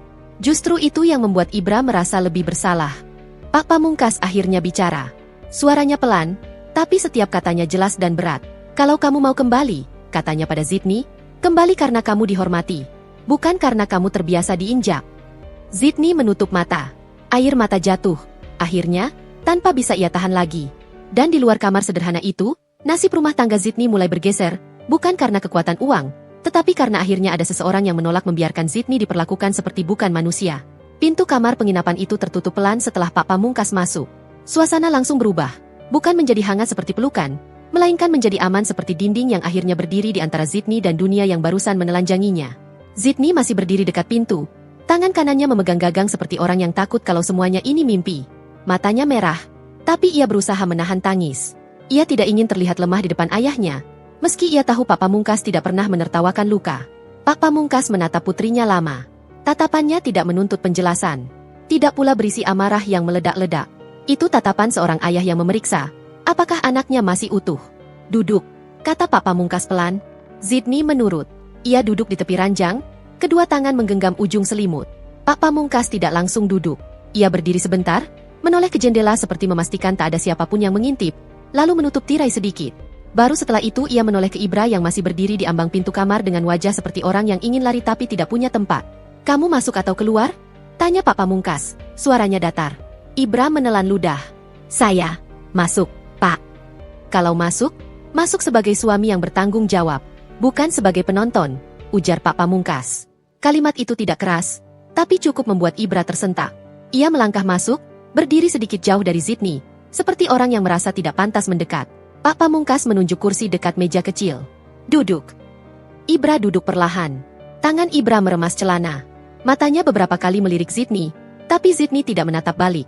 Bukan karena benci, justru karena kalau menatap, ia takut air mata yang selama ini ditahan akan tumpah lagi. Pak Pamungkas akhirnya duduk di kursi paling dekat dengan Zidni. Jaraknya sopan, tapi cukup dekat untuk menunjukkan, ayah di sini. Zidni, panggilnya pelan. Ayah tidak akan memaksa kamu cerita kalau kamu belum siap. Tapi ayah perlu tahu satu hal. Kamu ingin pulang dengan ayah, atau kamu ingin masalah ini diselesaikan dulu? Zidni menunduk. Kata, pulang, terdengar seperti tempat aman, tapi juga terdengar seperti kekalahan. Ia sudah menahan begitu banyak, dan ia tidak mau kembali hanya untuk membiarkan semuanya berulang.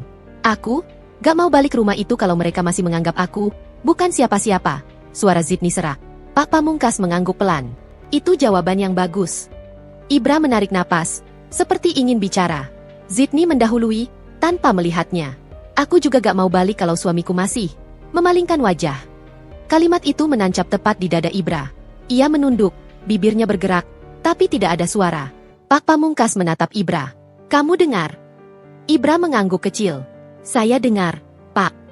Kalau kamu dengar, kamu harus bisa jawab. Kenapa kamu memalingkan wajah? Tanya Pak Pamungkas, tetap tenang. Ibra menelan. Saya takut ribut. Zidni tertawa kecil, tawa pendek yang pahit. Takut ribut, ulangnya pelan. Tapi kamu gak takut aku hancur pelan-pelan? Ibra menutup mata. Saya salah. Pak Pamungkas tidak membiarkan kata salah menjadi akhir. Baik, kamu mengakui salah. Sekarang, apa yang kamu lakukan untuk memperbaiki? Ibra mengangkat kepala, matanya gelisah. Saya mau Zidni pulang. Saya janji. Janji tanpa rencana hanya kalimat. Potong Pak Pamungkas halus. Kamu mau dia pulang kemana? Ke rumah yang sama? Ke orang yang sama? Ke penghinaan yang sama? Ibra terdiam. Zidni mengusap pipinya yang basah. Ia menarik napas, menguatkan suara. Aku gak minta rumah mewah. Aku gak minta apa-apa. Aku cuma minta kamu berdiri untuk aku, Bra. Ibra memejamkan mata lagi, lalu mengangguk. Saya akan coba. Coba itu untuk belajar naik sepeda, kata Zidni, pelan tapi tegas. Ini rumah tangga. Ruangan kembali hening. Hanya suara AC penginapan yang mendengung halus. Pak Pamungkas menyilangkan tangan. Begini, katanya, memecah sunyi. Aku tidak akan membawa keributan ke publik. Keluarga kita privat. Aku juga tidak mau mempermalukan keluarga suamimu di depan orang luar. Tapi aku juga tidak akan membiarkan anakku diinjak. Ia menoleh pada Zidni. Ayah akan beri kamu tempat aman. Kamu bisa ikut ayah sekarang juga. Tapi kalau kamu ingin menyelesaikan ini, kita selesaikan dengan cara yang rapi. Zidni mengangkat kepala. Cara rapi. Pak Pamungkas mengangguk. Pertemuan tertutup. Di tempat netral. Dengan aturan. Tanpa teriak. Tanpa drama. Semua bicara satu persatu. Dan semua kalimat harus bisa dipertanggungjawabkan. Zidni menatap ayahnya. Ia tahu, aturan, dari Pak Pamungkas selalu berarti, tidak ada yang bisa bermain licik. Ibra buru-buru berkata, Pak, ibu saya, dan Marta, mereka mungkin gak mau, Pak. Pak Pamungkas menatap Ibra sejenak. Mereka tidak perlu mau. Mereka hanya perlu hadir. Ibra menelan, takut. Tapi ia tidak membantah. Pak Pamungkas mengeluarkan ponsel. Ia mengirim pesan singkat, lalu menunggu sebentar. Tak lama kemudian, ponselnya bergetar, balasan masuk. Pak Pamungkas membaca, mengangguk. Ruang pertemuan sudah siap, katanya. 1 jam lagi. Zidni terdiam. Jantungnya berdegup. Ia tidak takut pada pertemuan itu. Yang ia takutkan adalah mendengar kebusukan yang mungkin selama ini hanya ia tebak. Pak Pamungkas menatap putrinya. Kamu siap? Zidni menelan ludah, lalu mengangguk kecil. Aku siap. 1 jam kemudian, mereka duduk di sebuah ruang pertemuan kecil di lantai 2 penginapan itu. Ruangan itu tidak besar, tapi rapi. Meja panjang, 4 kursi, air mineral, tisu, dan jendela yang menghadap jalan. Tidak ada dekorasi berlebihan. Tidak ada kemewahan yang sengaja dipamerkan. Semuanya terasa seperti ruang mediasi. Tepat. Pak Pamungkas duduk di ujung meja. Di sisi kanan, Zidni. Di sisi kiri, Ibra. Kursi seberang masih kosong. Untuk Bu Susi dan Marta. Orang muda pendamping Pak Pamungkas berdiri di dekat pintu. Sopan dan diam. Bukan mengancam. Tapi cukup untuk mengingatkan bahwa pertemuan ini tidak bisa dipermainkan. Zidni menatap gelas air di depannya. Tangan kirinya memegang tisu. Ia mencoba menjaga napas tetap stabil. Lalu pintu diketuk. 2 ketukan. Rapi. Orang pendamping membuka pintu. Bu Susi masuk lebih dulu, diikuti Marta. Wajah Bu Susi tegang. Tapi ia berusaha terlihat terhormat. Marta memakai pakaian yang lebih rapi daripada biasanya. Seolah penampilan bisa menghapus kelakuan. Mereka berhenti sejenak saat melihat Pak Pamungkas duduk tenang di ujung meja. Bu Susi langsung mengubah ekspresi, memasang senyum yang kaku. Pak Pamungkas, Bu Susi menyapa, terdengar dibuat-buat. Maaf ya, kalau kemarin-kemarin ada salah paham. Marta ikut tersenyum.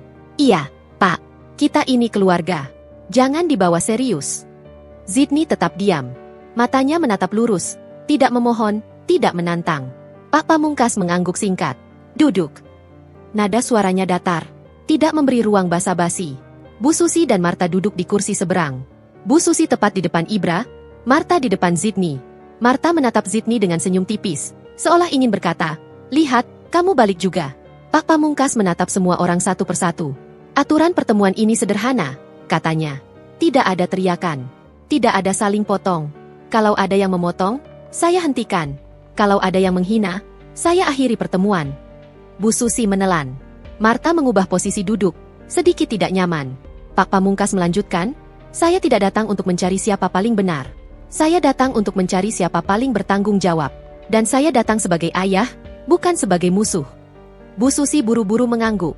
Iya, Pak. Saya juga sebagai ibu. Saya juga mau yang terbaik. Pak Pamungkas menatap Bu Susi.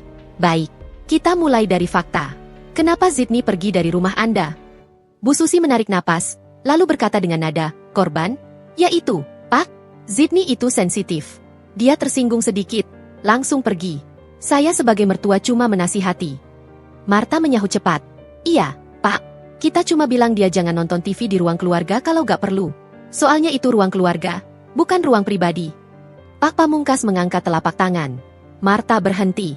Zidni, kata Pak Pamungkas, menoleh lembut. Kamu, ceritakan singkat. Tanpa emosi berlebihan. Hanya kejadian. Zidni mengangguk pelan. Suaranya tenang, tapi jelas. Aku duduk di ruang keluarga. Nonton TV pelan. Marta datang, mematikan TV, lalu bilang, Zidni berhenti sepersekian detik. Matanya menatap meja. Bilang, pergi ke kamarmu wanita mandul. Ruangan ini milikku. Bu Susi menghela napas kesal. Seolah Zidni berlebihan. Marta langsung mengangkat dagu. Aku cuma ngomong begitu biar dia sadar diri. Kata Marta, masih nekat. Ruangan hening. Ibra menunduk. Jari-jarinya meremas tisu. Pak Pamungkas menatap Marta dengan tenang. Namun ada dingin di matanya. Jadi kamu mengakui mengucapkannya? Marta tersenyum kaku. Ya, maksudnya kan bercanda, Pak. Keluarga kan suka bercanda. Zidni tertawa pelan, bukan karena lucu. Canda itu kalau semua orang tertawa, katanya lirih. Aku gak tertawa. Bu Susi ingin menyela. Tetapi Pak Pamungkas menatapnya sebentar. Bu Susi langsung diam. Pak Pamungkas menoleh ke Ibra. Kamu ada di situ? Ibra mengangguk kecil. Ada, Pak. Kamu melakukan apa? Tanya Pak Pamungkas. Ibra menelan. Saya, diam. Bu Susi langsung memotong. Lupa aturan. Ibra itu cuma gak mau ribut. Pak, anak saya tuh baik. Kalau dibela-bela nanti Marta marah. Nanti saya marah. Pak Pamungkas mengangkat tangan. Bu Susi, saya minta Anda menahan diri. Saya belum selesai. Bu Susi menutup mulut. Wajahnya menegang. Pak Pamungkas kembali ke Ibra. Ibra, kamu diam saat istrimu dihina. Kamu juga diam saat ibumu membela penghinaan itu. Betul? Ibra mengangguk pelan. Betul, Pak. Marta mendecih. Ya wajar dong. Namanya juga keluarga besar. Masa semuanya harus dibela? Zidni menoleh ke Marta untuk pertama kalinya. Tatapannya datar, membuat Marta sedikit goyah. Kalau aku tidak dibela, kata Zidni, untuk apa aku jadi istri? Marta ingin tertawa sinis, tapi Pak Pamungkas lebih cepat. Kita belum masuk ke pertanyaan itu, kata Pak Pamungkas. Sekarang kita masuk ke akar masalah yang kalian gunakan untuk menghina, soal keturunan. Bu Susi langsung bersandar, seperti menemukan senjata. Nah itu, Pak, saya sebagai ibu, saya ingin cucu. Ibra itu butuh keturunan. Tapi Zidni? Marta memotong, iya, Pak. Zidni mandul. Itu fakta. Udah lama nikah gak ada anak. Kalimat, mandul, kembali meluncur. Kali ini di ruang tertutup yang suasananya lebih dingin daripada ruang keluarga rumah Bu Susi. Zidni menatap gelas airnya, menahan sesuatu yang ingin naik. Pak Pamungkas tidak bereaksi emosional. Ia hanya bertanya, "Bukti kalian apa?" Bu Susi terdiam sebentar. Marta cepat menjawab, "Ya bukti dari waktu, Pak. Udah lama." Pak Pamungkas mengangguk. "Tidak ada pemeriksaan?" Bu Susi mengangkat bahu. "Ya, kalau perempuan normal, harusnya cepat." Pak Pamungkas menatap Zidni. "Kamu pernah periksa?" Zidni menarik napas panjang. Ini bagian yang paling ia simpan. Bukan karena ia takut, tapi karena ia mencoba melindungi Ibra. Ia membuka tas kecilnya, mengeluarkan sebuah amplop coklat yang tepinya sedikit kusut karena disimpan lama. Zidni meletakkan amplop itu di meja, mendorongnya pelan ke arah Pak Pamungkas. "Aku pernah," kata Zidni. "Waktu hinaan itu mulai sering keluar, aku periksa. Aku gak bilang ke siapapun, karena aku masih berharap suamiku bisa berdiri tanpa aku harus membuktikan apa-apa." Ibra mengangkat kepala cepat, matanya membesar. "Zid, kamu periksa?" Zidni tidak menatapnya. "Iya." Pak Pamungkas membuka amplop, mengeluarkan lembar hasil pemeriksaan. Ia tidak membaca keras-keras, tapi ia memindai bagian inti, lalu meletakkannya kembali di meja, menghadap Bu Susi dan Marta. "Hasilnya menyatakan Zidni tidak memiliki masalah kesuburan yang kalian tuduhkan," kata Pak Pamungkas, jelas. Bu Susi membeku, lalu cepat-cepat memegang kertas itu, membaca dengan mata menyipit. Wajahnya berubah, kaget, lalu marah. Ini bisa aja palsu." Bu Susi membentak, hampir lupa aturan. Marta ikut menyambar. "Iya, Pak. Zaman sekarang tinggal bayar dokter juga bisa." Zidni menatap Marta tajam. "Kalian gampang sekali menuduh tanpa bukti," katanya pelan. "Persis seperti kalian gampang menghina aku." Pak Pamungkas menatap Bu Susi dan Marta. "Kalau Anda menuduh ini palsu, Anda menuduh rumah sakit dan dokter. Saya bisa buktikan keasliannya. Tapi mari kita balik logika. Kalau Zidni tidak bermasalah, lalu kenapa kalian tetap menempelkan label mandul padanya?" Bu Susi terdiam. Marta menggigit bibir, lalu mencari celah lain. "Ya, mungkin hasilnya bagus, tapi kenyataannya tetap gak hamil." Marta memaksa. Pak Pamungkas menoleh ke Ibra. Pertanyaannya pelan, tapi seperti batu jatuh. "Ibra," kata Pak Pamungkas, "kamu pernah periksa?" Ruangan seperti berhenti bernapas. Ibra menegang. Bu Susi menatap anaknya, lalu cepat-cepat menjawab untuknya. "Ngapain Ibra periksa? Ibra sehat. Anak laki-laki saya gak mungkin." Marta menimpali. "Iya, yang mandul itu biasanya perempuan." Zidni memejamkan mata, menahan kesal. Ia tahu kalimat itu akan keluar. Pak Pamungkas tidak menatap Bu Susi. Ia tetap menatap Ibra. "Saya tanya kamu, Ibra, pernah atau tidak?" Ibra menunduk. Bahunya naik turun, napasnya berat. Tangannya menggenggam tisu sampai robek sedikit. "Pernah," jawab Ibra akhirnya, nyaris seperti bisikan. Bu Susi membelalak. "Apa?" Marta ikut tersentak. "Bra, kamu ngapain periksa-periksa segala?" Ibra tidak langsung menjawab. Ia menatap Zidni sebentar. Mata Zidni tenang, tapi ada luka yang dalam. Lalu Ibra menatap Pak Pamungkas, seperti orang yang sudah kehabisan tempat bersembunyi. "Aku periksa waktu kita belum juga hamil," kata Ibra pelan. "Aku takut." Bu Susi membanting telapak tangan ke meja. "Kamu gak bilang ke ibu?" Ibra menggeleng kecil. "Aku gak berani." Marta menyeringai tak percaya. "Terus hasilnya apa?" Ibra menutup mata. Tenggorokannya bergerak. Ia seperti menelan batu. Pak Pamungkas tidak mendesak. Ia menunggu. Zidni juga menunggu, tetapi ia tidak memohon. Seolah ia sudah siap menerima kenyataan paling pahit sekalipun. Yang ia mau hanya kejujuran. Ibra akhirnya berkata. Suaranya pecah. "Hasilnya gak baik." Bu Susi memucat. Marta langsung memalingkan wajah sebentar, lalu kembali menatap dengan mata curiga. "Gak baik itu apa maksudnya?" tanya Bu Susi, suaranya tinggi. Ibra mengangkat kepala, air mata mulai berkumpul di pelupuknya, tapi ia berusaha menahan. "Dokter bilang, aku yang bermasalah." Marta tertawa kecil, menolak. "Ah, masa sih?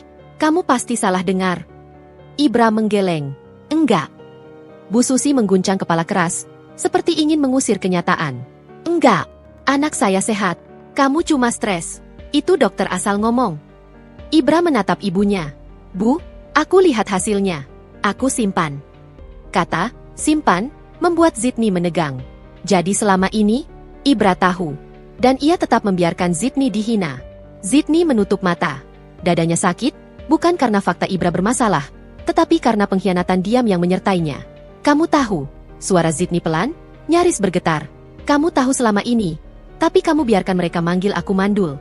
Ibra menunduk, air matanya jatuh satu. Aku takut. Takut apa? Zidni menatapnya sekarang, matanya merah tapi tegas. Takut ibumu marah? Takut kakakmu ngejek? Takut harga dirimu jatuh? Ibra tidak bisa menjawab. Marta mencoba mengubah arah. Seperti biasa. Ya tapi kalau Ibra bermasalah, kenapa Zidni gak bilang dari awal? Kenapa baru sekarang keluarin kertas-kertas begitu? Ini pasti jebakan? Pak Pamungkas menatap Marta lama. Suaranya tenang, tapi kali ini lebih tajam. Kamu menyebut ini jebakan? Tanya Pak Pamungkas. Jebakan apa?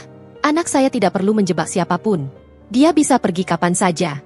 Tapi dia bertahan, di rumah kalian, menahan hinaan yang sebenarnya bukan miliknya. Marta ingin membalas, tapi tatapan Pak Pamungkas membuatnya menelan kata-kata. Bu Susi menatap Ibra dengan mata berkaca-kaca, tetapi bukan karena empati, melainkan karena runtuhnya kebanggaan. Kenapa kamu gak bilang ke ibu? Suaranya bergetar. Ibra mengusap wajah. Karena, ibu akan marah. Dan aku gak mau dianggap lemah. Zidni tersenyum pahit. Kamu gak mau dianggap lemah. Tapi kamu memilih jadi lemah dengan cara paling menyakitkan. Kamu membiarkan aku jadi sasaran. Ruangan sunyi lagi. Sunyi yang berat. Pak Pamungkas menatap Ibra. Sekarang kamu paham kenapa Zidni pergi. Ibra mengangguk. Tubuhnya seperti kehilangan tenaga. Pak Pamungkas menghela napas pelan. Bu Susi, kalian menuduh, menghina, dan mengusir anak saya dengan label yang seharusnya kalian pastikan dulu. Dan saat kalian menuduh tanpa bukti, kalian telah merusak harga diri seorang perempuan. Bu Susi membuka mulut, tapi tidak ada yang keluar. Marta menatap ke samping, bibirnya mengatup, menahan malu yang untuk pertama kalinya menyentuhnya. Pak Pamungkas melanjutkan, saya tidak menuntut kalian minta maaf kepada saya. Saya menuntut kalian minta maaf kepada Zidni. Marta tersenyum kecil, mencoba licik. Maaf ya, Zidni, katanya cepat, asal lewat, tapi kamu juga jangan baper. Stop, kata Pak Pamungkas, suaranya datar tapi memotong. Itu bukan permintaan maaf, itu menyalahkan korban. Marta membeku, Bu Susi akhirnya berkata dengan suara berat. Zidni, ya, maaf kalau ibu, ada kata-kata yang... Zidni memandang Bu Susi.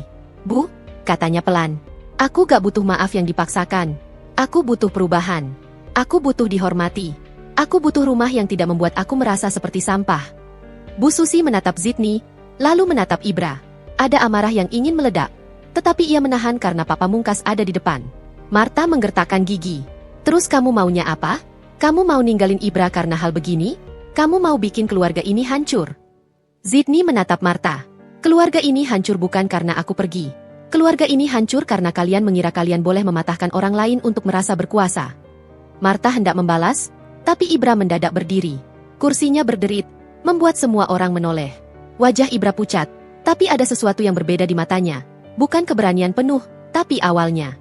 Cukup, kata Ibra, suaranya gemetar. Bu Susi menatap anaknya tajam. Ibra. Cukup, Bu, ulang Ibra, kali ini lebih tegas. Ia menoleh ke Marta. Dan kamu juga, Marta. Marta membelalak. Apa? Kamu belain dia sekarang? Ibra mengusap wajah, lalu menatap Zidni. Matanya basah. Aku suaminya, kata Ibra pelan. Dan aku, yang salah. Bu Susi berusaha tertawa sinis, tapi tawanya patah. Salah apa? Kamu cuma... Ibra menoleh ke ibunya, dan untuk pertama kalinya, ia menatap Bu Susi tanpa takut. Aku salah karena aku diam, kata Ibra, suaranya berat. Aku salah karena aku tahu masalahnya ada di aku, tapi aku biarkan kalian menghina Zidni. Marta terdiam. Bu Susi seperti kehilangan keseimbangan. Kamu mau mempermalukan ibu di depan orang ini? Pak Pamungkas menatap Bu Susi. Saya bukan orang ini, Bu Susi. Saya ayahnya. Ibra menarik napas, lalu berkata kalimat yang membuat seluruh ruangan seperti membeku. Yang mandul, sebenarnya aku. Hening. Zidni menutup mata. Bukan karena lega, tapi karena sakitnya berubah bentuk. Kini bukan lagi sakit dituduh, melainkan sakit karena tahu suaminya memilih menyelamatkan diri dengan mengorbankan dirinya. Bu Susi menutup mulutnya dengan tangan, seperti tidak percaya. Marta menatap Ibra dengan mata tajam, seolah ingin mencari cara membantah, tapi tidak menemukan. Pak Pamungkas memecah hening dengan satu kalimat yang rapi. Sekarang, setelah kebenaran keluar, keputusan berikutnya bukan milik Bu Susi. Bukan milik Marta. Bukan juga milik saya. Ia menoleh ke Zidni. Keputusan itu milik Zidni. Zidni membuka mata. Ia menatap Ibra. Aku gak akan memutuskan hari ini, kata Zidni akhirnya. Suaranya tenang. Aku butuh waktu. Aku butuh bukti, bukan janji. Ibra mengangguk cepat. Aku siap buktiin, Zid. Zidni menatapnya tajam. Bukti pertama, kamu harus bisa berdiri bahkan saat ibumu marah. Bukti kedua, kamu harus bisa bilang, tidak, pada Marta. Bukti ketiga, aku gak mau tinggal satu atap dengan orang yang menghina aku. Bu Susi langsung naik nada. Jadi kamu mau pisahkan anak saya dari ibunya? Zidni menoleh ke Bu Susi. Bu, selama ini aku yang dipisahkan dari martabatku. Bu Susi terdiam, tapi matanya menajam, seperti menyimpan dendam. Marta tiba-tiba berdiri. Kursinya terseret. Oke, katanya sinis. Kalau kamu mau main begini, Zidni, jangan salahkan aku kalau nanti semua orang tahu kamu itu. Orang pendamping Pak Pamungkas melangkah maju setengah langkah. Bukan menakut-nakuti, tapi cukup membuat Marta sadar, ancaman murahan tidak akan laku di ruangan ini. Pak Pamungkas menatap Marta dengan dingin yang halus. Jaga kata-katamu, katanya. Kamu boleh tidak suka, tapi kamu tidak berhak mengancam. Marta mengepalkan tangan, menahan. Pak Pamungkas berdiri pelan. Pertemuan selesai, katanya. Zidni ikut saya. Ibra pulang dan mulai buktikan apa yang kamu ucapkan. Bu Susi, Marta, kalian pulang dan pikirkan baik-baik. Kalau kalian masih menghina anak saya tidak akan diam. Tapi saya juga tidak akan mempermalukan kalian. Saya akan menutup pintu dengan cara yang rapi. Bu Susi menatap Pak Pamungkas, takut tapi juga marah. Maksud Bapak apa? Pak Pamungkas hanya menjawab singkat. Maksud saya, ada konsekuensi. Zidni berdiri. Ia mengangkat tasnya. Ia menatap Ibra untuk terakhir kalinya hari itu. Kamu bilang kamu suamiku, kata Zidni pelan. Kalau kamu memang suamiku, buktikan.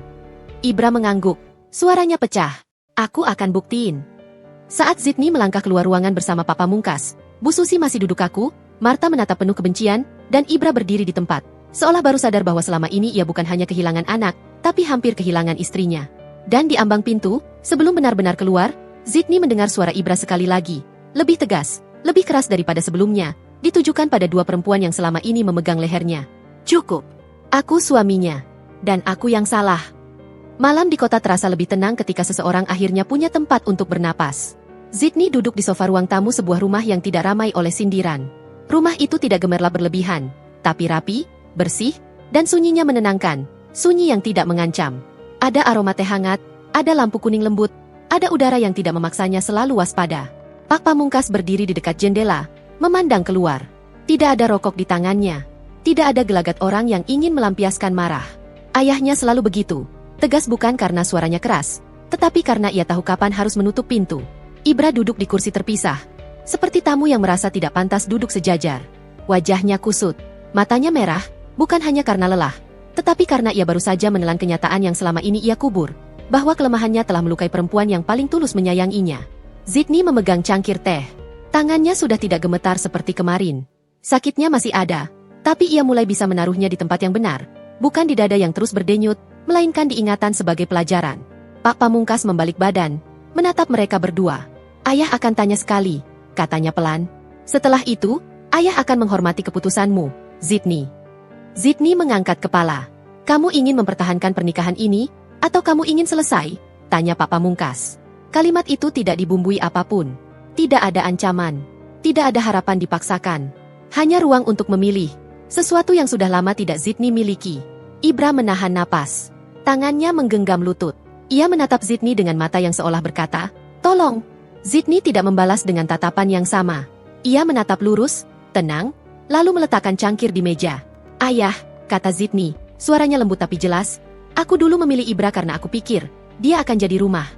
Ibra menunduk. Tapi yang terjadi, lanjut Zidni, aku justru jadi tamu di hidupku sendiri. Di rumah yang harusnya melindungi aku diperlakukan seperti beban. Ibra menyentuh wajahnya, seperti ingin menghapus rasa bersalah yang tidak bisa hilang. Zidni menatapnya akhirnya.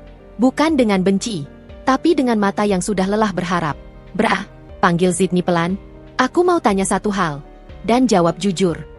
Ibra mengangguk cepat. Iya. Kalau waktu bisa diputar ke malam itu, kata Zidni, malam saat Marta mematikan TV, memanggil aku wanita mandul, dan ibu kamu membelanya, kamu akan berdiri untuk aku. Pertanyaan itu membuat ruangan terasa lebih dingin. Ibra membuka mulut, lalu menutupnya. Ia tahu, jawaban jujurnya adalah jawab yang paling memalukan. Aku? Ibra menelan, suaranya pecah. Aku pengen bilang iya.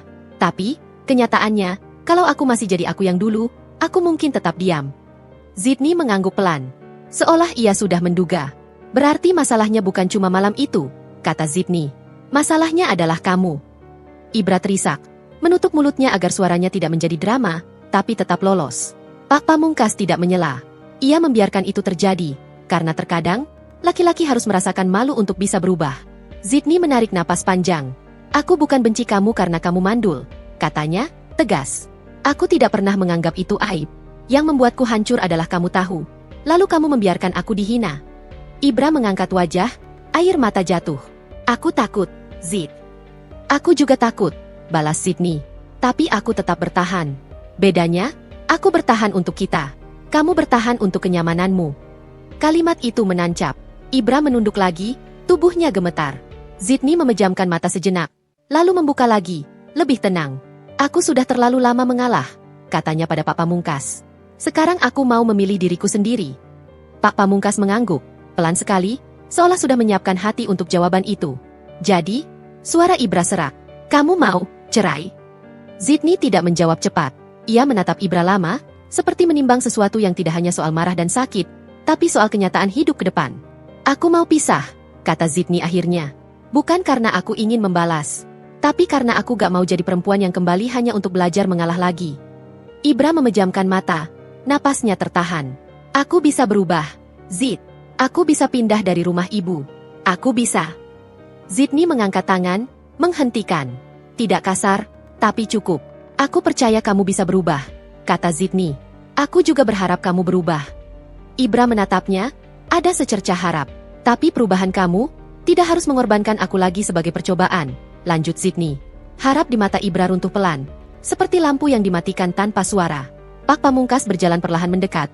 Berdiri di belakang Sydney, bukan untuk menekan Ibra, melainkan untuk memastikan ruang ini tetap aman. Aku akan bantu prosesnya rapi, kata Pak Pamungkas pada Sydney. Tidak perlu heboh. Sydney mengangguk. Ibra menelan ludah. Aku minta satu kesempatan, katanya lirih. Satu. Sydney menatapnya, dan untuk pertama kalinya, suaranya melembut seperti dulu, lembut yang bukan tanda menyerah, tapi tanda ia tidak ingin meninggalkan luka tambahan. Kesempatan itu aku kasih kamu untuk berubah sebagai laki-laki, kata Sydney. Bukan untuk kembali jadi suamiku. Ibra terdiam, lalu mengangguk pelan. Kepalanya menunduk seperti orang yang akhirnya menerima hukuman yang ia buat sendiri. Baik, bisiknya. Sydney menelan, lalu berkata satu kalimat yang membuat Ibra menangis tanpa bisa dicegah. Aku memaafkan kamu, Bra, tapi aku gak mau kembali. Itulah kalimat yang paling menyakitkan untuk orang yang terlambat sadar. Dimaafkan, tapi tidak lagi dipilih. Keesokan harinya, langkah pertama dilakukan tanpa drama. Pak Pamungkas mengatur semuanya dengan tenang. Pertemuan dengan pengacara tidak dibuat seperti ancaman. Tidak ada rombongan besar. Tidak ada sorotan. Semua dilakukan seperti orang dewasa menyelesaikan sesuatu yang sudah retak. Cepat, jelas, dan berkelas. Sydney menandatangani berkas-berkas dengan tangan yang stabil. Ibra juga menandatangani. Tangannya gemetar, tapi ia tidak lari. Aku minta maaf, kata Ibra sekali lagi saat pena diletakkan.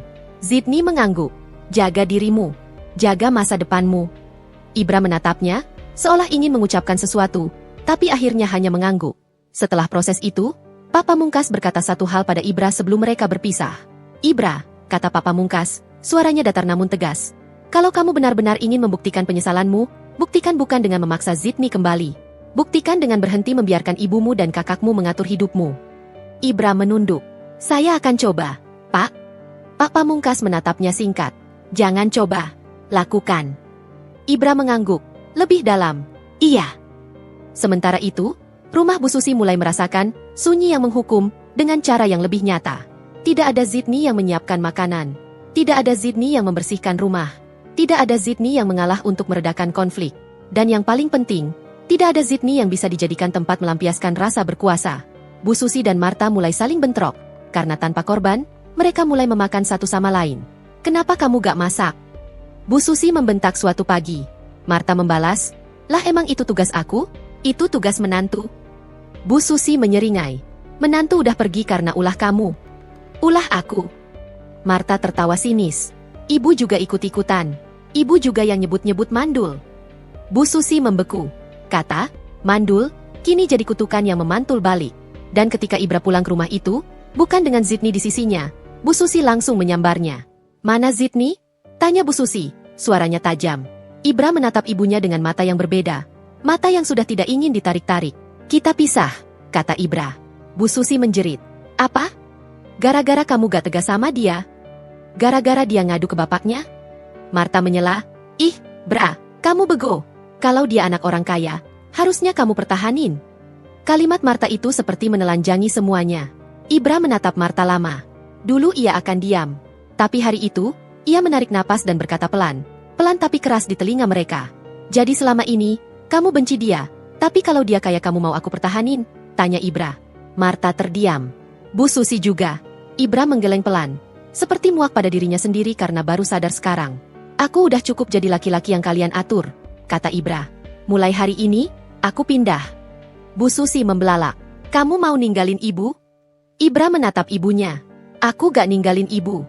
Aku cuma gak mau hidupku rusak terus karena ibu gak bisa berhenti mengatur. Bu Susi ingin membentak lagi, tapi Ibra mengangkat telapak tangan, meniru ketegasan yang kemarin ia lihat dari Pak Pamungkas, ketegasan yang tidak perlu teriak. Cukup, kata Ibra. Aku akan tetap bantu seperlunya. Tapi Marta harus berhenti menumpang tanpa arah. Dan ibu harus berhenti menghina orang. Marta tertawa mengejek. Kamu sok tegas sekarang? Telat, Bra. Ibra mengangguk. Iya. Dan itu salahku. Makanya aku gak akan telat lagi buat hidupku sendiri. Ibra masuk kamar, mengemasi barangnya. Tidak banyak, tapi cukup untuk menandai bahwa ia benar-benar pergi. Bu Susi berdiri di pintu kamar, matanya berkaca-kaca, bukan karena menyesal pada Zidni, melainkan karena kehilangan kendali atas anaknya. Marta menggigit bibir, kesal karena pengaruhnya tiba-tiba hilang. Dan untuk pertama kalinya, Bu Susi dan Marta merasakan ada konsekuensi dari memperlakukan orang seperti sampah. Beberapa hari setelahnya, Bu Susi dan Marta mencoba langkah terakhir, mendatangi Pak Pamungkas. Mereka datang dengan pakaian terbaik mereka. Marta memakai wewangian tajam. Bu Susi memakai senyum yang dipaksakan manis. Mereka membawa buah tangan, bukan karena tulus, melainkan karena ingin membuka pintu yang sudah tertutup. Mereka disambut sopan di ruang tamu rumah Pak Pamungkas. Mereka melihat ruangan itu rapi, sederhana, tapi jelas tidak murah. Tidak ada pajangan mencolok, tapi semuanya berkelas. Dan Marta, seperti biasa, matanya langsung menghitung. Ini mahal, itu mahal. Zidni masuk dari arah tangga, mengenakan baju rumah yang tetap terlihat anggun. Wajahnya lebih segar. Tidak ada lagi bayang-bayang takut. Ia terlihat seperti dirinya sendiri. Zidni yang selama ini bersembunyi di balik kesederhanaan. Bu Susi langsung berdiri, pura-pura hangat. Zidni, nak, maafin ibu ya. Ibu hilaf. Marta menyusul. Suaranya dibuat lembut. Iya, Zid. Kita kan keluarga. Jangan gini dong. Zidni menatap mereka tanpa senyum. Keluarga. Zidni mengulang pelan. Bu Susi menelan. Iya, ibu salah. Tapi ibu juga manusia. Ibu cuma pengen cucu. Zidni mengangguk pelan. Kalau ibu pengen cucu, ibu seharusnya mendoakan. Bukan menghina. Marta cepat menyambar. Ya kita gak tahu, Zid. Kita kira kamu yang... Berhenti, kata Zidni, tegas. Kalian tidak kira. Kalian butuh korban. Kalian pilih aku karena aku diam. Bu Susi mengusap dadanya, memainkan peran sedih. Jadi kamu mau putus hubungan? Mau bikin Ibra makin jauh dari ibunya? Zidni menatap Bu Susi dengan mata jernih. Bu, Ibra jauh bukan karena aku. Ibra jauh karena ibu membuat rumah jadi tempat yang tidak aman untuk istri anak ibu. Marta menggeser duduk, lalu senyumnya berubah jadi licik. Zid, kalau kamu udah kayak begini, masa sih kamu tega ninggalin Ibra? Bukannya kamu bisa bantu Ibra, bantu keluarga. Nah, akhirnya keluar. Pak Pamungkas yang sejak tadi diam, akhirnya bicara. Suaranya tenang, tapi kalimatnya seperti pintu besi yang ditutup. Jadi tujuan kalian datang ke sini untuk minta maaf, atau untuk menghitung apa yang bisa kalian ambil? Tanya Pak Pamungkas. Bu Susi tersentak. Pak, jangan gitu. Saya ini ibu mertuanya. Pak Pamungkas mengangguk. Dan Anda sudah memperlakukan menantu Anda seperti bukan manusia. Marta mencoba tertawa kecil. Ah Pak, jangan serius-serius amat. Ini kan keluarga. Pak Pamungkas menatap Marta tanpa emosi. Kamu Marta, ya? Marta mengangguk. Senyumnya kaku. Saya akan jelaskan sekali, kata Pak Pamungkas. Keluarga itu tempat orang dihormati. Bukan tempat orang diinjak dan dimanfaatkan. Bu Susi mencoba menahan. Tapi Pak, Zidni itu udah jadi istri Ibra. Pak Pamungkas memotong lembut. Sudah. Dan sekarang mereka berpisah. Kata, berpisah, membuat Bu Susi memucat. Martha membelalak. Masa sih? Martha berseru, lupa sopan. Sydney mengangguk. Iya. Bu Susi langsung menangis kecil. Tangis yang tidak jelas apakah karena sedih kehilangan menantu atau kehilangan peluang. Sydney, Bu Susi meraih tangan Sydney, tapi Sydney mundur satu langkah. Bu, kata Sydney, suaranya dingin tapi tidak kasar. Aku datang ke rumah ibu sebagai istri, aku menghormati. Tapi ibu mengajariku satu hal, orang yang tidak menghormati tidak pantas mendapat akses. Martha ingin bicara, tapi Pak Pamungkas lebih dulu mengeluarkan satu map tipis. Di sini ada surat peringatan, kata Pak Pamungkas. Bukan ancaman. Ini batas. Jika setelah hari ini kalian menyebarkan fitnah, menghina, atau mengganggu anak saya akan menempuh jalur hukum. Tanpa ribut, tanpa drama. Bu Susi menelan, tangisnya berhenti mendadak. Martha membeku. Pak Pamungkas menambahkan, dan satu lagi, kalian tidak perlu datang lagi untuk meminta apapun. Pintu ini tertutup. Bu Susi gemetar. Pak, saya cuma... Tidak, kata Pak Pamungkas, halus tapi final. Sydney menatap mereka sekali lagi, lalu berkata pelan, seperti doa sekaligus penutup. Aku doakan ibu dan Martha sehat, tapi aku tidak akan kembali ke tempat yang melukai aku. Itu saja, tanpa bentak. Tanpa hinaan balik. Justru ketenangan itu yang membuat Bu Susi dan Martha merasa paling kalah. Karena mereka tidak bisa memprovokasi lagi. Waktu berjalan. Ibra benar-benar pindah. Ia menyewa kamar kecil dekat tempat kerjanya. Ia mulai menjalani pemeriksaan ulang, konsultasi, dan terapi. Bukan hanya untuk urusan medis, tetapi untuk keberanian yang selama ini ia tidak punya. Ia tidak langsung jadi laki-laki hebat.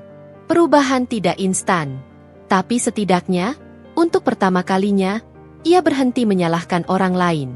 Ia beberapa kali mengirim pesan pada Sydney, bukan meminta kembali, melainkan meminta maaf dengan cara yang lebih dewasa. Aku lagi belajar berdiri. Terima kasih karena pernah bertahan.